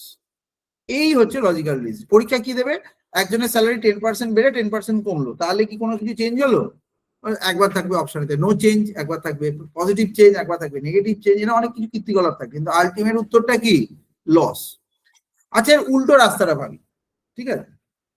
উল্টো রাস্তা হচ্ছে যে আমি তোমায় বললাম যে তোমার কাজে আমি একদম খুশি নই, ঠিক আছে? ধরে না যাক তোমার নাম হচ্ছে প্রিয়াঙ্কা। প্রিয়াঙ্কা, তোমার কাজে আমি একদম খুশি নই, তোমার স্যালারি আমি 10% কমিয়ে দেবো, ঠিক আছে? ধরো তোমার স্যালারি এখন হচ্ছে 10,000 টাকা, ঠিক আছে? 10,000 টাকা 10% কত হয়, 1,000 টাকা। তাহলে নতুন স্যালারি কত, 9,000 টাকা হয়ে গেল। তুমি মনের দুঃখে কি কষ্ট পাচ্ছ, ঠিক আছে, মন খারাপ করছো, কাঁদছো, এটা দেখে আমি বলো আচ্ছা তুই কাঁদছিস, কি আর করবো, আচ্ছা ঠিক আছে আমি আবার 10% বাড়িয়ে দিচ্ছি, এবার খুশি? তুমি কি সত্যিকারে খুশি হতে পারবে? উত্তর হচ্ছে এক্ষেত্রে তোমার খুশি হওয়ার কোনো জায়গা নেই। কেন? 10,000 টাকা স্যালারি ছিল, কমলো কত, 1,000 টাকা, তার মানে 9,000-এ নেমে গেলাম। আবার 10% বাড়াচ্ছে, মানে কত বাড়ছে, 900 টাকাই তো বাড়ছে। তাহলে এখন কত স্যালারি, 1,000 কমিয়ে দিয়ে 900 বাড়ালো, তাহলে 100 টাকা তো লস হলো। তাহলে এখনকার স্যালারি হচ্ছে 9,900 টাকা।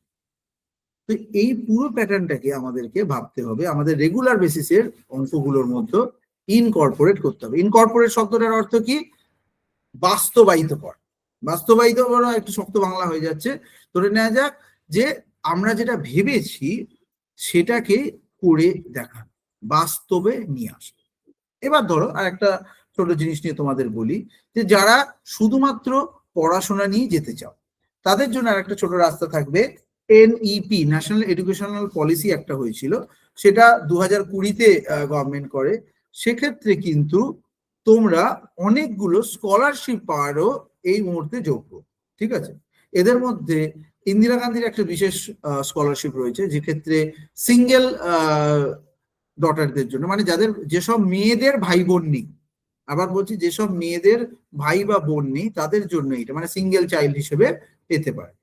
কিন্তু ছেলেদের জন্য এটা দুর্ভাগ্যবশত নেই। এটা অনেক স্কলারশিপ আছে, আবার ছেলেদের জন্য আসছে এমন নয়, ছেলেদের জন্য কিছু স্পেশালাইজ স্কলারশিপ আছে। সেই স্কলারশিপ গুলো দিলে সেগুলোর লিস্ট দিয়ে দেবো, বোর্ডে লিখতেই পারি, ঠিক আছে, কিন্তু সেটা উইল বি, অর্থটা জমবে না। তো সেই স্কলারশিপ গুলোতে কি হবে, তোমরা, আর এটা কিন্তু এই মুহূর্তের সরকার থেকে যেটা দেওয়া হচ্ছে, যেগুলোতে আমরা অনেকে নাম লেখাচ্ছি, যেমন মাসে মাসে একটা টাকা দেওয়ার কথা বলা হচ্ছে, আমার মনে হয় 1,200 বা 1,500 মতন একটা দেওয়া হবে। এটা কিন্তু সেরকম না, মানে এটা গেলে দাঁড়ালে পেয়ে গেলে এরকম না, একটু শক্ত, এর জন্য পরীক্ষা দিতে হবে। তো এরকম কিছু স্কলারশিপ, সেটা তোমরা অ্যাভেল করতে পারো, ঠিক আছে? আমি কিন্তু অন্যান্য যেগুলো পাচ্ছ সেগুলো, যেমন কন্যাশ্রী প্রজেক্ট রয়েছে, এগুলো আলাদা আলাদা সরকারি অনেক প্রজেক্টগুলো রয়েছে, ওগুলো তোমরা জানো।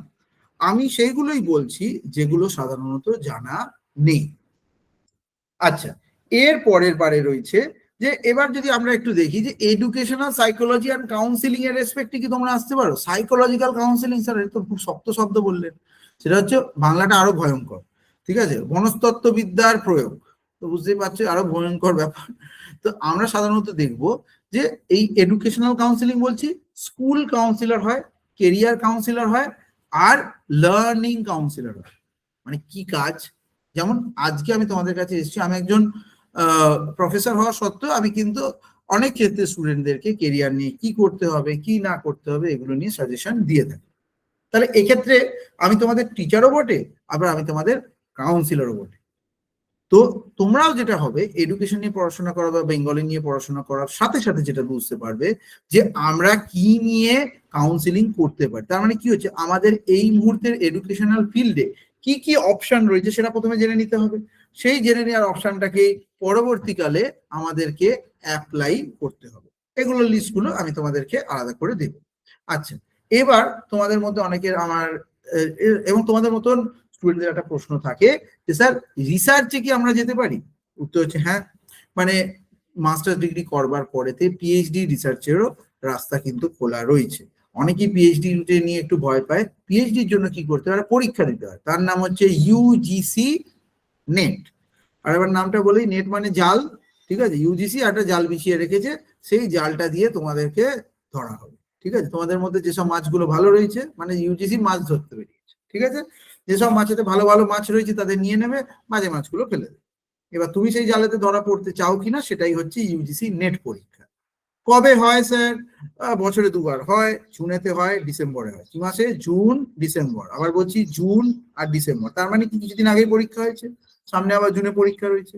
আর এটা সব সাবজেক্ট, সোশিওলজি, এডুকেশন, তারপরে আর যারা সায়েন্সের, যদি এই মুহূর্তে তোমাদের মধ্যে কেউ নেই সায়েন্সের, আর একটা আছে তার নাম হচ্ছে সিএসআইআর, ছেড়ে দাও, অত ঝামেলা দরকার নেই। তো আমাদের এই ইউজিসির যে পরীক্ষাটা রয়েছে সেটা দিয়ে আমরা তিনটে জায়গা দিতে পারি। এক হচ্ছে তোমাদের কলেজে এখন প্রফেসররা যখন তোমাদের সামনে যারা রয়েছেন তারা এই পরীক্ষাটা দিয়েছেন এবং তারা এই কলেজে চাকরি পেয়ে গেল, এইটা একটা রাস্তা হতে পারে। সেটা হচ্ছে প্রফেসরশিপের পরীক্ষা, মানে প্রফেসর হওয়ার পরীক্ষা হলো। এইবার আর একটা হচ্ছে এর সাথে সাথে যে তুমি কি ডক্টরাল ফেলো হতে পারো। স্যার আবার ডক্টরাল ফেলো, আবার পড়াশোনা করতে হবে, এটা মন খারাপ, ভালো লাগে না, কারণ মাস্টার ডিগ্রি করে নিচ্ছি, এবার তো চাকরি বাকরি করি, টাকা পয়সা রোজগার করি, আর মায়ের পয়সা কতদিন খাবো, ঠিক আছে? আর বাবাকে কতদিন বলবো তোমার হোটেলে খাবো? এই মন খারাপের জন্য ইউজিসি তোমাদের কি দেবে? ভালোবেসে একটা টাকা দেবে। কত টাকা দেবে স্যার? 1200 টাকা? না। তাহলে 2000? না। 10,000 স্যার? 10,000 এরও বেশি। উত্তর হচ্ছে ক্যাটাগরি ওয়াইজ এটা পাওয়া যায়। অ্যামাউন্টটা তোমাদের একটু শুনলে ভালো লাগবে যে ইউজিসির ক্যাটাগরিজাইজেশন অনুযায়ী তো, এবং যে সময়টা তোমরা যাবে হয়তো তোমাদের এটা 28 থেকে 30,000 অব্দিও হতে পারে। দুটো পার্ট থাকে, জিআরএফ জুনিয়র রিসার্চ ফেলোশিপ আর সিনিয়র রিসার্চ ফেলোশিপ, ঠিক আছে? তো অত ডিটেলে যাওয়ার দরকার নেই, কিন্তু মোটামুটি একটা চাকরি থেকে যা পাওয়া যায় সেই টাকাটায় থেকেও বেশি টাকা কিন্তু এই ইউজিসির, যদি তোমরা রিসার্চ ফেলোশিপের প্রজেক্টটাতে পেতে। এবার তুমি বলে স্যার রিসার্চ ফেলোশিপ আলাদা পরীক্ষা দিতে? না না না, ইউজিসির পরীক্ষা একটাই পরীক্ষা, ভালো করে বলছো, ইউজিসির পরীক্ষা 100তে হচ্ছে। যদি ধরে যাওয়া যাক তুমি 70-এর উপরে পাও তাহলে তুমি এই স্কলারশিপটা পেয়ে যাবে। যদি তুমি 50 থেকে 70-এর মধ্যে পাও তাহলে তুমি কি পাবে? তাহলে তুমি পাবে হচ্ছে শুধুমাত্র প্রফেসর হওয়ার যোগ্যতা অর্জন করলে, কিন্তু টাকা পয়সা কিছু পাবে। আর ধরে না যাক 50-এরও নিচে পেয়েছো, তাহলে বাবা পরের বারে আবার বেটার লাক নেক্সট টাইম, আসছে বছর হাজার হবে, ছাড়া আর কোনো রাস্তা নেই, ঠিক আছে? এবার কথা হচ্ছে স্যার ইউজিসি নেটের পরীক্ষা কি সবাই দিতে পারে? উত্তর হচ্ছে হ্যাঁ।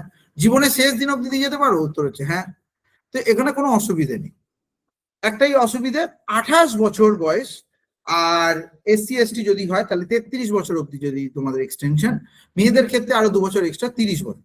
তো এই টোটাল যে জায়গাটা রয়েছে মোটামুটি ধরে না অন অ্যান অ্যাভারেজ 28-29 এই একটা বয়সের মধ্যেই সমস্ত কিছু সীমায়িত, যদি সবার জন্য আমি জেনারেলি বলি। তো এই বয়সটার মধ্যে যাদের বয়স রয়েছে তাহলে তোমাদের কাছে ইউজিসি পরীক্ষা দেওয়া শুরু করে দিতে পারো, সেখান থেকে আমরা একটা পাচ্ছি। যেমন দিস ইজ একটা রেয়ার পরীক্ষা, যেখানে পরীক্ষা দেওয়ার পরে পরেই আমাদের ফাইন্যান্সিয়াল রাস্তাও শুরু হয়ে যায়, চাকরির রাস্তাও শুরু হয়ে যায়, বা ফার্দার পড়াশোনার রাস্তাও শুরু হয়ে যায়।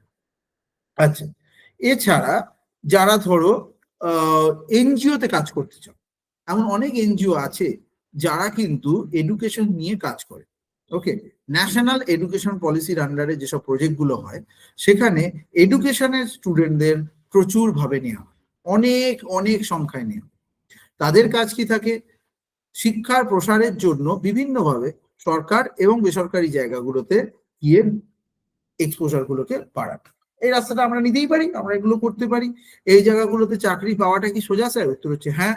কিন্তু সেক্ষেত্রে অনেক ক্ষেত্রে আমরা পার্মানেন্ট সরকারি চাকরিতে ডাইরেক্ট হয়তো ঢুকে উঠতে পারছি না, কিন্তু সেটা আমাকে সেই রাস্তার জন্য ওই 6 মাসের যে ট্রেনিং আমরা নিচ্ছি বা 6 মাসের আমরা ফিল্ডে কাজ করছি, সেটা পরবর্তীকালের যখন আমরা আবার এসএসসি দিয়ে ঢুকছি তখনকার যে যে পরীক্ষাগুলোতে ইন্টারভিউ, সব পরীক্ষায় ইন্টারভিউ হয় না আগেই বলে দিচ্ছি, যে যেগুলোতে হবে সেখানে আমার এই অভিজ্ঞতাটা আবার কাজে লাগে। আচ্ছা, এবার ধরো আমরা রোজ বাড়িতে বসে, ধরে নেওয়া যাক আমরা একটা সিচুয়েশন বলি, একটু অন্যরকম গল্প করি এবার। ধরো আমরা রোজ বাড়িতে বসে থাকি, ঠিক আছে, বাড়ি থেকে আমরা বেরোই না, আমরা সকালে ঘুম থেকে উঠি, টিভি দেখি, ঘুমোলাম, বাড়িতে আবার শুয়ে থাকলাম, এইভাবে আমাদের ধরে নেওয়া যাক দিন কাটে, ঠিক আছে। এখানে আমার জীবনে তো বিশেষ কিছু এক্সপ্লোর করার নেই, তাহলে আমি কি কখনো বুঝতে পারবো যে এই মুহূর্তে, বারবার বলছি, এই মুহূর্তে তোমাদের বিশ্ববিদ্যালয় থেকে কলকাতা আসতে গেলে কি কি অসুবিধার সম্মুখীন হতে হবে? বোঝা সম্ভব কোনোভাবে? ধরো আমি তো একটা ইউটিউব ভিডিও দেখাবো, ঠিক আছে, ইউটিউব ভিডিওতে দেখাবো যে কি কি অসুবিধা হতে পারে, বুঝিয়ে দিলাম, কিন্তু প্র্যাকটিক্যালি তো কিছু বুঝলে না। কারণ তুমি দেখলে ট্রেনে ভিড় হয়, এটা তুমি জানো, কিন্তু সেই ভিড়ে ঢোকার পরে যে মনে হয় যে মাঝ থেকে মারা যাওয়াটা ভালো ছিল, ঠিক আছে, মরে গেলে এতে আর কি বা কষ্ট হতো, কিন্তু এই ভিড়ে আমি যেতে পারছি না, এই হাঁসফাঁস ব্যাপারটা তো তুমি যতক্ষণ না সেই ট্রেনটাই উঠছো ততক্ষণ বোঝা যাচ্ছে না।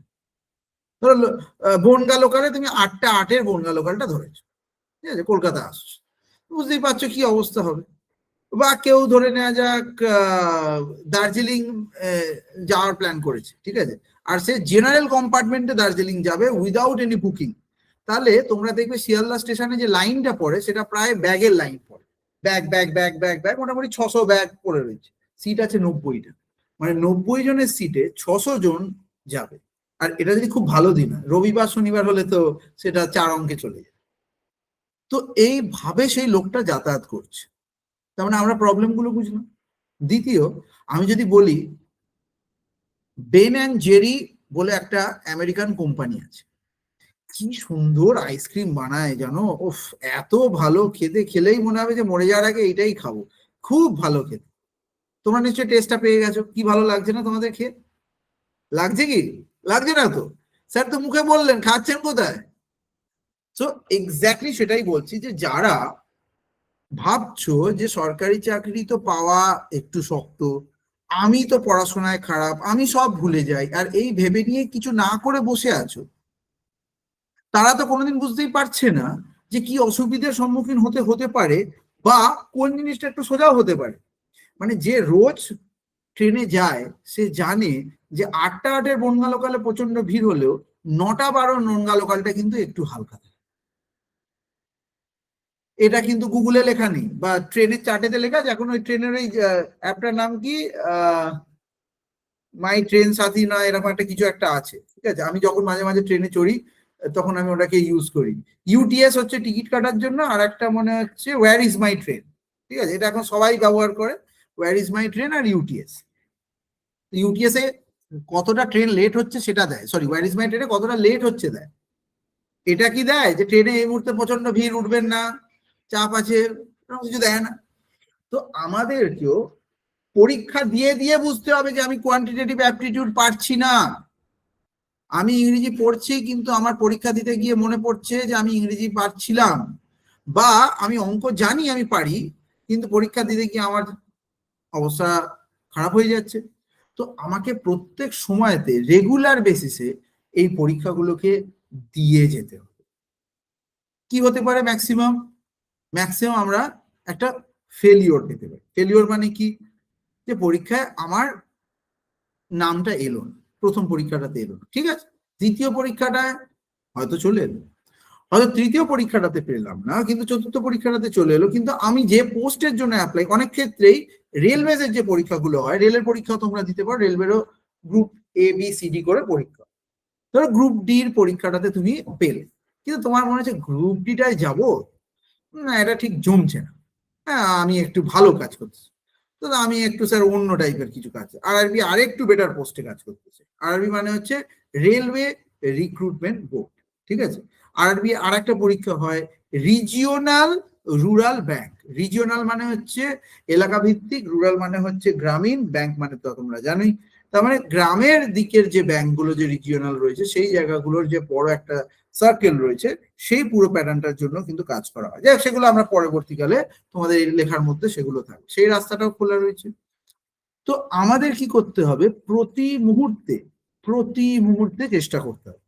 এবার একটা মজার কথা বলি, আমি কিন্তু যখন আমি ফার্স্ট ইয়ার ক্লাস 12-এর পরে 2 সপ্তাহের জন্য একটা অ্যাকচুরিয়াল ফার্মেতে কাজ করেছি।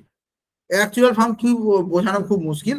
ধরে নেওয়া যাক এমন একটা কোম্পানি যারা ডিসাইড করে যে ইন্স্যুরেন্স কত টাকা দেবে। তোমাদের লাইফ ইন্স্যুরেন্স বা হেলথ ইন্স্যুরেন্স কারো কারো আছে, ইন্স্যুরেন্সের সবচেয়ে প্রিমিয়াম দিতে হয়। দেখবে বাবার কাছে আসে বা মায়ের কাছে আসে, দাদা এই মাসের বছরটা হয়ে এসছে, ইন্স্যুরেন্সের প্রিমিয়ামটা দিতে হবে, কিন্তু আমাদের বলতে হয়, আমরা শুনি সেই প্রিমিয়ামটা দিই, হ্যাঁ না তা না। এইটারই একটা ম্যাথমেটিক্স কিরম ভাবে হচ্ছে, কোন লোক কত টাকা দিলে বিভিন্ন জিনিসগুলো ঠিকঠাক দাঁড়াবে, সেটার যে প্ল্যানিংটা যারা করে তাদেরকে বলে অ্যাকচুয়ারি, ইংরেজি শব্দ। মানে পাতি কথা হচ্ছে একটা হিসেব, কিন্তু অ্যাকাউন্টেন্ট নয়, ঠিক আছে? অ্যাকাউন্টেন্ট হচ্ছে একটু ধরো অন্য টাইপের কাজ, আপার লেভেল বা লোয়ার লেভেল বলছি। তো সেই সময়তে ধরো আমি দেখতাম যে ওরা কল করতো, ঠিক আছে, বিভিন্ন মানুষকে ইন্স্যুরেন্স বেচবার জন্য কল করতো। আমার ডিপার্টমেন্ট আলাদা ছিল, আমি বসে বসে অঙ্ক টঙ্ক এইসবগুলো করতাম, কিন্তু ওদের মধ্যে কিছু লোক ছিল তারা কল করতো। তো তারা কিন্তু দিনে 150, 200, 300 কলও করতো, এবং লোকে মুখের ওপরে ফোন কেটে দিত। মানে ভেবো না যে হ্যাঁ হ্যাঁ বলছে এই তাই, লোকের মুখের ওপরে। যেমন তোমাদের কাছে যেমন ইন্স্যুরেন্সের কল আসে, বা ধরো তোমাদের কাছে বিভিন্ন রকমের ব্যাংকের লোনের কল তো আসে, ম্যাম লোন নেবেন, ঠিক আছে, 2 কোটি টাকা লোন, ঠিক আছে আমরা দেবো, একদম এক্ষুনি দিয়ে দিচ্ছি। আর আমরা ফোনটা লিখে বলে রাখুন তো মাসে, কিছু দিতে পারবো না, এক্ষুনি দিয়ে যান চুপচাপ বাড়িতে, তাহলে ভেবে দেখতে পারি। সেরকম তো নয়। তো এই লোনের কলের মতনই ধরো সেই কলগুলো ওরা কিন্তু কাটতে থাকতো। কিন্তু কিন্তু বেশিরভাগ মানুষই যারা এখানে কল করতেন, তারা ধরো দিনের শেষে দুধ চাই ভাল লাগছে না বলে ছেড়ে দিত, এবং তারা মাসের শেষে ওই যা 4-5 হাজার টাকা 6 হাজার টাকা মাইনে পেত। কিন্তু তাদের মধ্যে 5-6 জন এমন ছিল যারা কিন্তু 30,000 40,000 টাকাও পেত। তার মানে কি, আমি কিন্তু তোমাদের সেলস হতে বলছি না, এটা সেলসের কাজ খুব একটা ভালো কাজ নয়, চাপের কাজ, আমি একদম পছন্দ করি। কিন্তু ওই যে 5-6 জন রয়েছে, তারা কিন্তু বারবার ফেলিওর হওয়া সত্ত্বেও, বারবার বলছি বারবার ফেলিওর হওয়া সত্ত্বেও হালটা ছাড়ে। তারাও কি অপমানিত হয়নি? তাদেরকেও কি লোকে বলেনি যে দূর মাসে কেন ফোন করে জ্বালাচ্ছেন, রেখে দিন তো ফোনটা? কিন্তু তারা দেখতাম হ্যাঁ স্যার থ্যাংক ইউ, আমি তাহলে পরে ফোন করবো। পরে কোনোদিনই করবে না, আর না তো ধরবে। কিন্তু সে নিজেকে প্রতি মুহূর্তে বোঝাতো, এই লাইনটা খুব জরুরি, সে নিজেকে বারবার প্রতি মুহূর্তে বোঝাতো যে এর পরের কলটা যখন করব নিশ্চয়ই আমি একটা পজিটিভ মানে ভালো রেসপন্স পাবো, তবে তুমি কাজ করতে পারবে। এই সরকারি চাকরির প্রথম প্রস্তুতির প্রথম জায়গা বা কেরিয়ারের যেটুকু আমি আজকের এই পুরোটাতে প্রায় শেষ হয়ে এসছে, তো আমি যেটা পুরোটাতে আমি যেটা যে আলোচনাটা করেছি তোমাদের সঙ্গে, তার কিন্তু একটা খুব মহত্বপূর্ণ জায়গা হচ্ছে যে আমরা এটা মনে রাখতে পারছি কিনা যে প্রথম দুবারে ফেলিওর হওয়া মানেই আমরা হাল ছেড়ে দেব কিনা। ঠিক আছে, এটা কিন্তু খুবই জরুরি। মনে রাখবে আমাদের অনেকেরই বাড়ি যাওয়ার খুব তাড়া থাকে, আমার অসুবিধে নেই, আমার বাড়ি যাওয়ার খুব তাড়া থাকে, কিন্তু মুশকিল হচ্ছে বাড়ি গিয়ে কি করব সেটাও খুব জানা দরকার। মানে বাড়ি গিয়ে আমার সত্যি কি কিছু কাজ আছে। আমরা অনেকে কলেজে আসতে চাই না, বুঝছে যে আবার গিয়ে কি করবো, কলেজে অ্যাটেন্ডেন্সের রুল বানাতে হয় তার জন্য, ঠিক আছে, তোমাদের রেগুলার রোল কল করতে হয়, বকাঝকা করতে হয়। কিন্তু বাড়িতে সত্যি কি এমন কিছু কাজ আমরা করছি, এমন কিছু প্রস্তুতি নিচ্ছি, এমন কিছু করছি যার জন্য আমি কলেজকে সময় দিতে হয়তো পারছি না? এর উত্তর যদি হ্যাঁ হয় তাহলে আমি তোমাদের কিছু বলবো না, কিন্তু যদি এর উত্তর না হয় বা এর উত্তর যদি না খুঁজে পাও, তাহলে মনে রাখবে কিছু না করার থেকে কিছু করাটা ভালো। কারণ তোমার মনে রাখবে যারা শরীর চর্চা করো, ব্যায়াম করো, আসন প্রাণায়াম, এগুলোতে তো মানুষের শরীর ভালো থাকে, কিন্তু আমরা কেউই করে উঠতে পারি না, একদিন করি 10 দিন করি না। আর এটা ভেবে আমরা ভাবি দুচ্ছাই করে লাভ নেই বলে আমরা হাল ছেড়ে দিই। আমি নিজে অনেকবার জিমের মেম্বারশিপ নিয়েছি, জিমে যাবো করে, তবে জিমের মেম্বারশিপটা হচ্ছে সমাজসেবা আমার কাছে, ঠিক আছে। তো মানে বছরে একটা টাকা নিয়ে নিল ব্যাস, আর টাকা দেওয়া আছে, জিমের আমি মেম্বার, কার্ডটা মাঝে মাঝে দেখি আর নিজেকে ভালো বলি, এই তো আমি জিমে যেতেই পারি, চাইলেই যেতে পারি, কিন্তু যাওয়া হয়। তো সেই জন্য আমি নিজেকে চাপ তৈরি করার জন্য একটা নতুন পদ্ধতি বার করলাম, সেটা হচ্ছে যে আমি প্রতি মাসে মাসে জিমেতে টাকা দেবো, তাতে আমার এক্সট্রা খরচা হচ্ছে। তবে আমাদের জিমটাতে পুরো বছরে দিয়ে দিলে 5,000 টাকা বছরে হয়ে গেল, মাসে মাসে দিতে গেলে 800 টাকা করে দিতে হচ্ছে। তাহলে 800 ইন্টু 12 কত হচ্ছে? 9600, প্রায় ডবল টাকা। আমি তাও বলছি না না আমি মাসে দেবো। সবাই আমি বলছি স্যার আপনি কি মহান কিপ্টে তো, আপনার তো বেশি খরচ হয়ে যাচ্ছে। তাহলে না না, আসল লজিকটা আলাদা। যদি আমি একবারে টাকা দিয়ে দিই, আমি ভুলেই যাবো যে আমি কখনো মেম্বারশিপ নিয়েছি। প্রতি মাসে আমি 800 টাকা খরচা করতে হচ্ছে। এই যে 800 দেবো, ওই চক্করে আমার 4টে দিন তো যাওয়া হবে। ভালো করে বোঝো। এবার এই লাইনটা খুব জরুরি, একটা বেসিক অঙ্ক শেখাবো, মানে অঙ্কের না, জীবনের অঙ্ক শেখাবো। সেটা হচ্ছে যে যদি একটা লোক বা তুমি বা তোমার বন্ধু যেই হোক, যে সারা বছরে 365 দিনের মধ্যে একদিনও ব্যায়াম করতে যায়নি, একদিনও জিম করে, আর তুমি যে আজ গেলে 2 দিন গেলে না, আজ তারপরে 1 দিন গেলে 3 দিন, এইরকম মাসে 5-6 দিনের বেশি তুমি পারো না, তাহলে বছরে কতদিন করতে পারলে?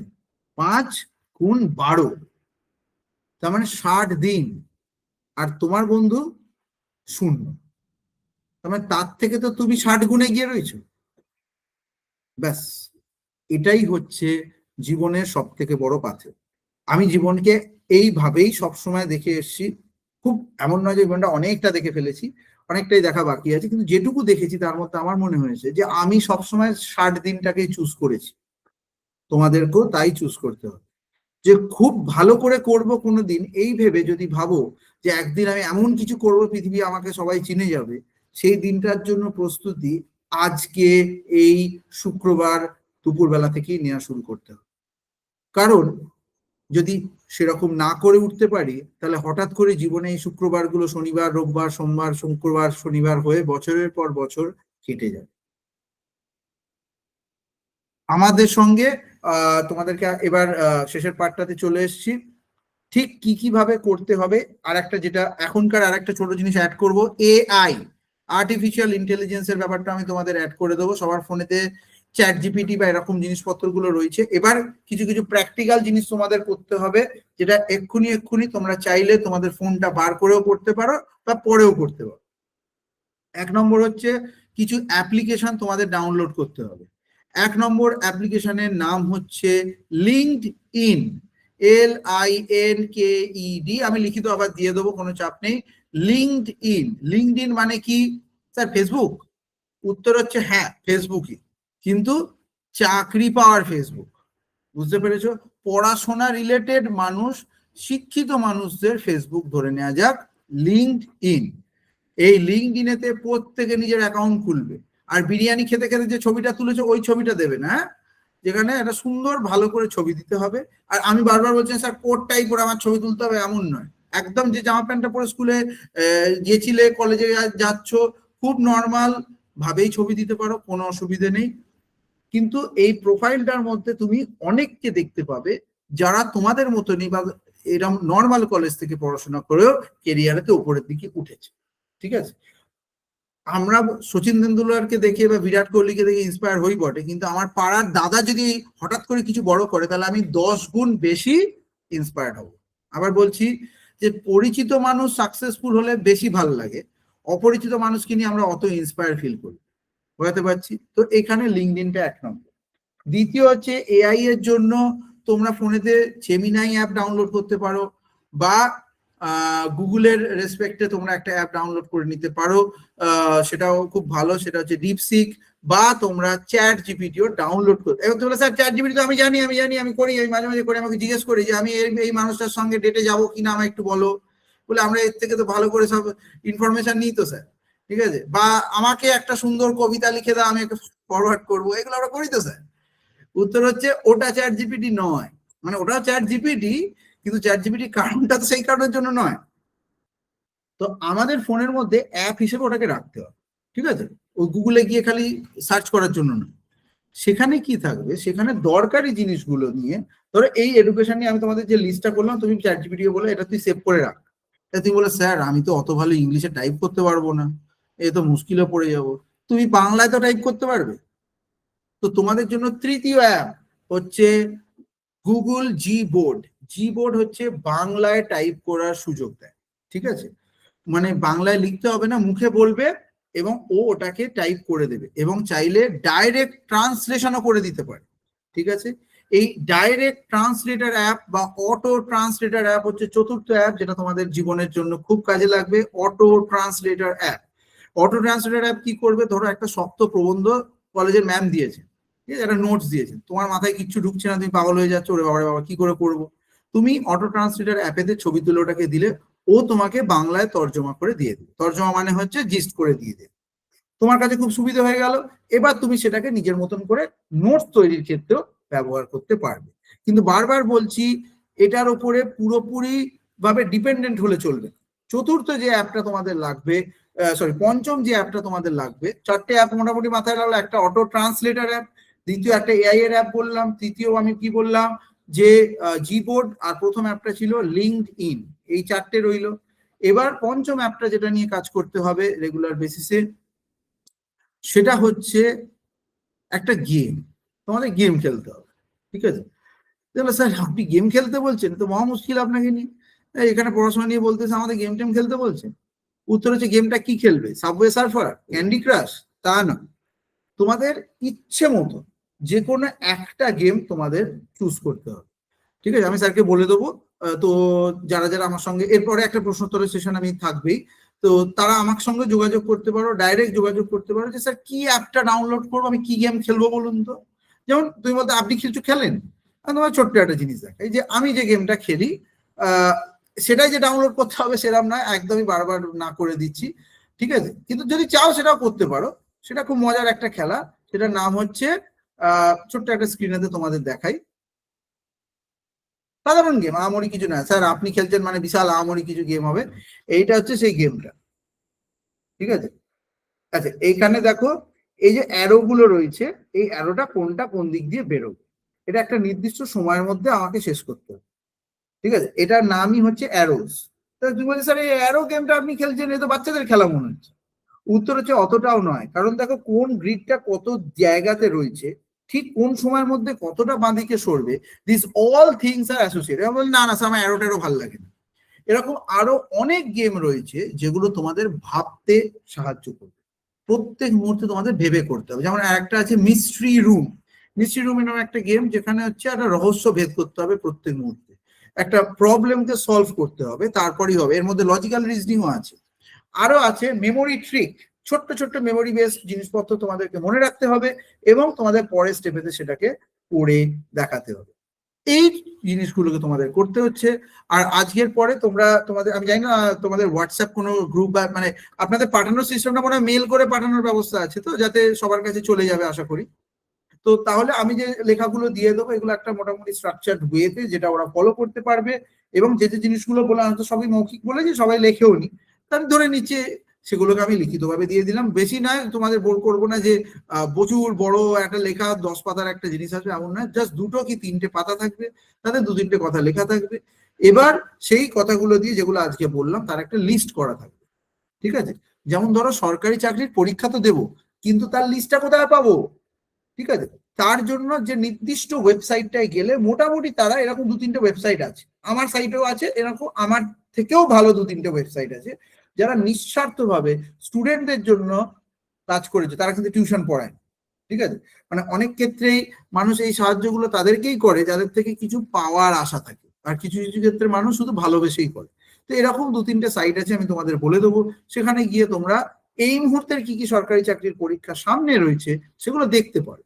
কারণ আমি চাইবো তোমাদের কাছে অপশন থাকুক, তোমরা চুজ করবে কি করবে না সেটা পরের ব্যাপার। মানে ধরে নেওয়া যাক আমার কাছে একটা হন্ডা সিটি গাড়ি আছে, কিন্তু তাহলে আমি স্কুটি করে সব জায়গায় যাই, সেটা আমার চয়েস। কিন্তু আমার কাছে যদি হন্ডা সিটি গাড়িটা না থাকতো, তাহলে আমি বলতে পারি না আমি হন্ডা সিটি গাড়ি ফাড়ি আমার দরকার নেই, আমার স্কুটি ঠিক আছে। তো তোমাদের জীবনের হন্ডা সিটির সময়টা শুরু হয়ে গেল আজ থেকে। এরপরে তোমাদেরকে শুধুমাত্র চুজ করতে হবে, মানে এমন দিন আসবে, আমি তোমাদের প্রত্যেকের নাম জানি না, জানলে থাকলে প্রত্যেককে আলাদা করে বলতাম, যে এমন ভালো দিন আসতে চলেছে যেদিন তোমরা ঠিক করবে যে আমরা কোন কেরিয়ারেতে কিরাম ভাবে কত টাকা রোজগার করতে চাই, তোমার হয়ে কেউ বলে দেবে না যে এটাই কর, এটা ছাড়া আর রাস্তা নেই। এই ভালো দিনটা আসছে, আর কে আনছে, আমি নাকি মা দুর্গা আনছে? কে তাহলে? সে মানুষটা হচ্ছে তুমি নিজেই। সো তোমার এই ভালো দিনের আনার শুভারম্ভ এইভাবেই হচ্ছে। আর চুপি চুপি একটা মজার কথা বলে রাখি, এই যতগুলো জিনিস বললাম ঠিক বেরোনোর সময়তেই অনেকের মাথা থেকেই মনে হবে যে বাবা অর্ধেক জিনিস তো ভুলে গেলাম, এবার কি হবে, নিশ্চয়ই বাকিরা করবে, আমি না করলেও হবে।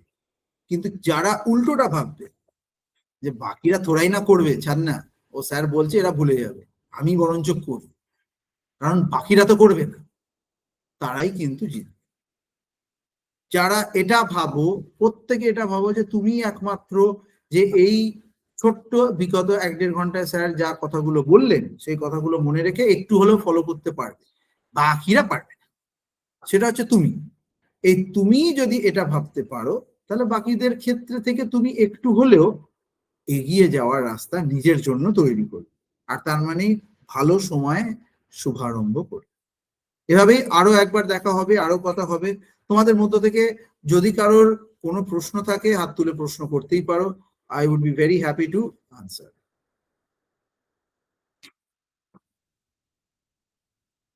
নর্মাল প্রশ্ন করতে পারো, মানে বিখ্যাত কোনো চমকে দেওয়ার মতন প্রশ্ন করবো স্যার, সবাই বলে কি ও কি প্রশ্ন করেছিস রে, এরকম বাবার দরকার নেই।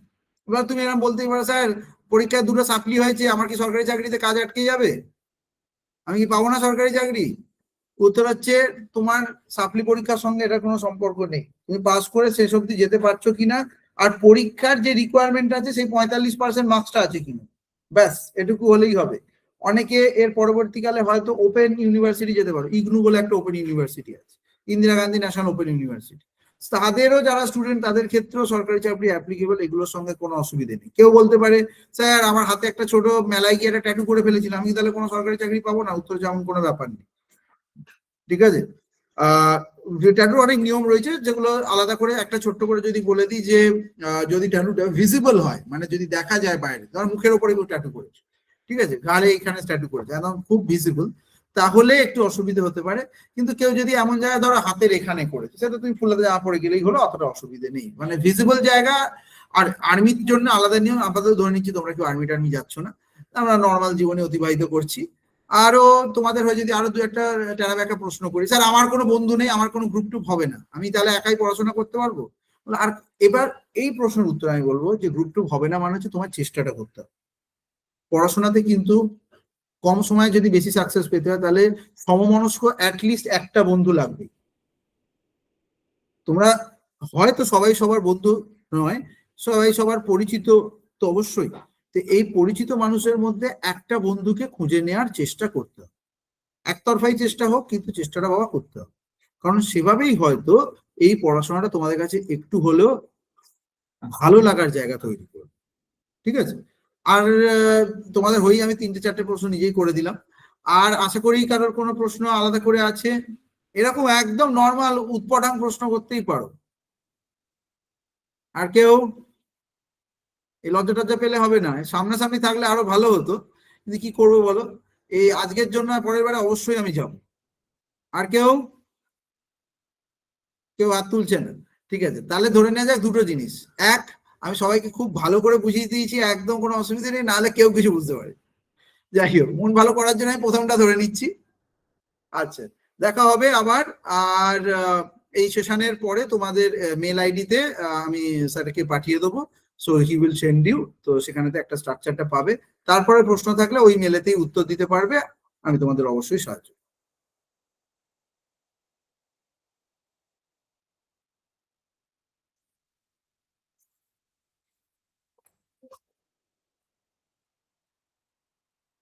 Okay.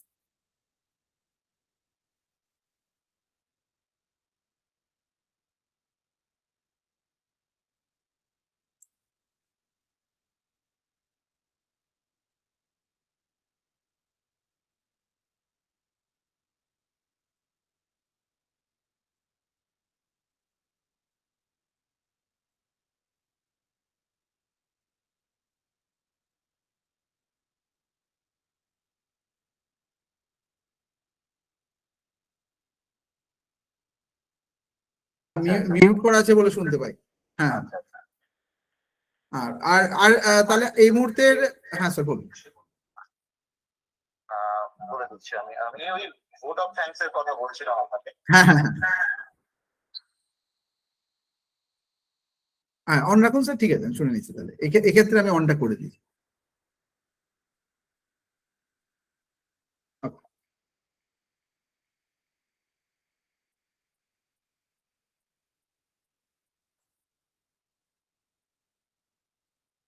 কেটে গেল।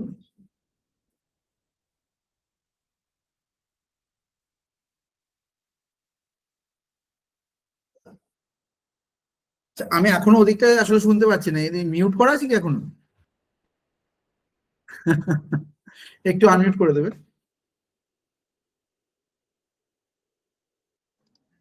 এবার বেশি শোনা যাচ্ছে এবার? হ্যাঁ হ্যাঁ হ্যাঁ, একদম।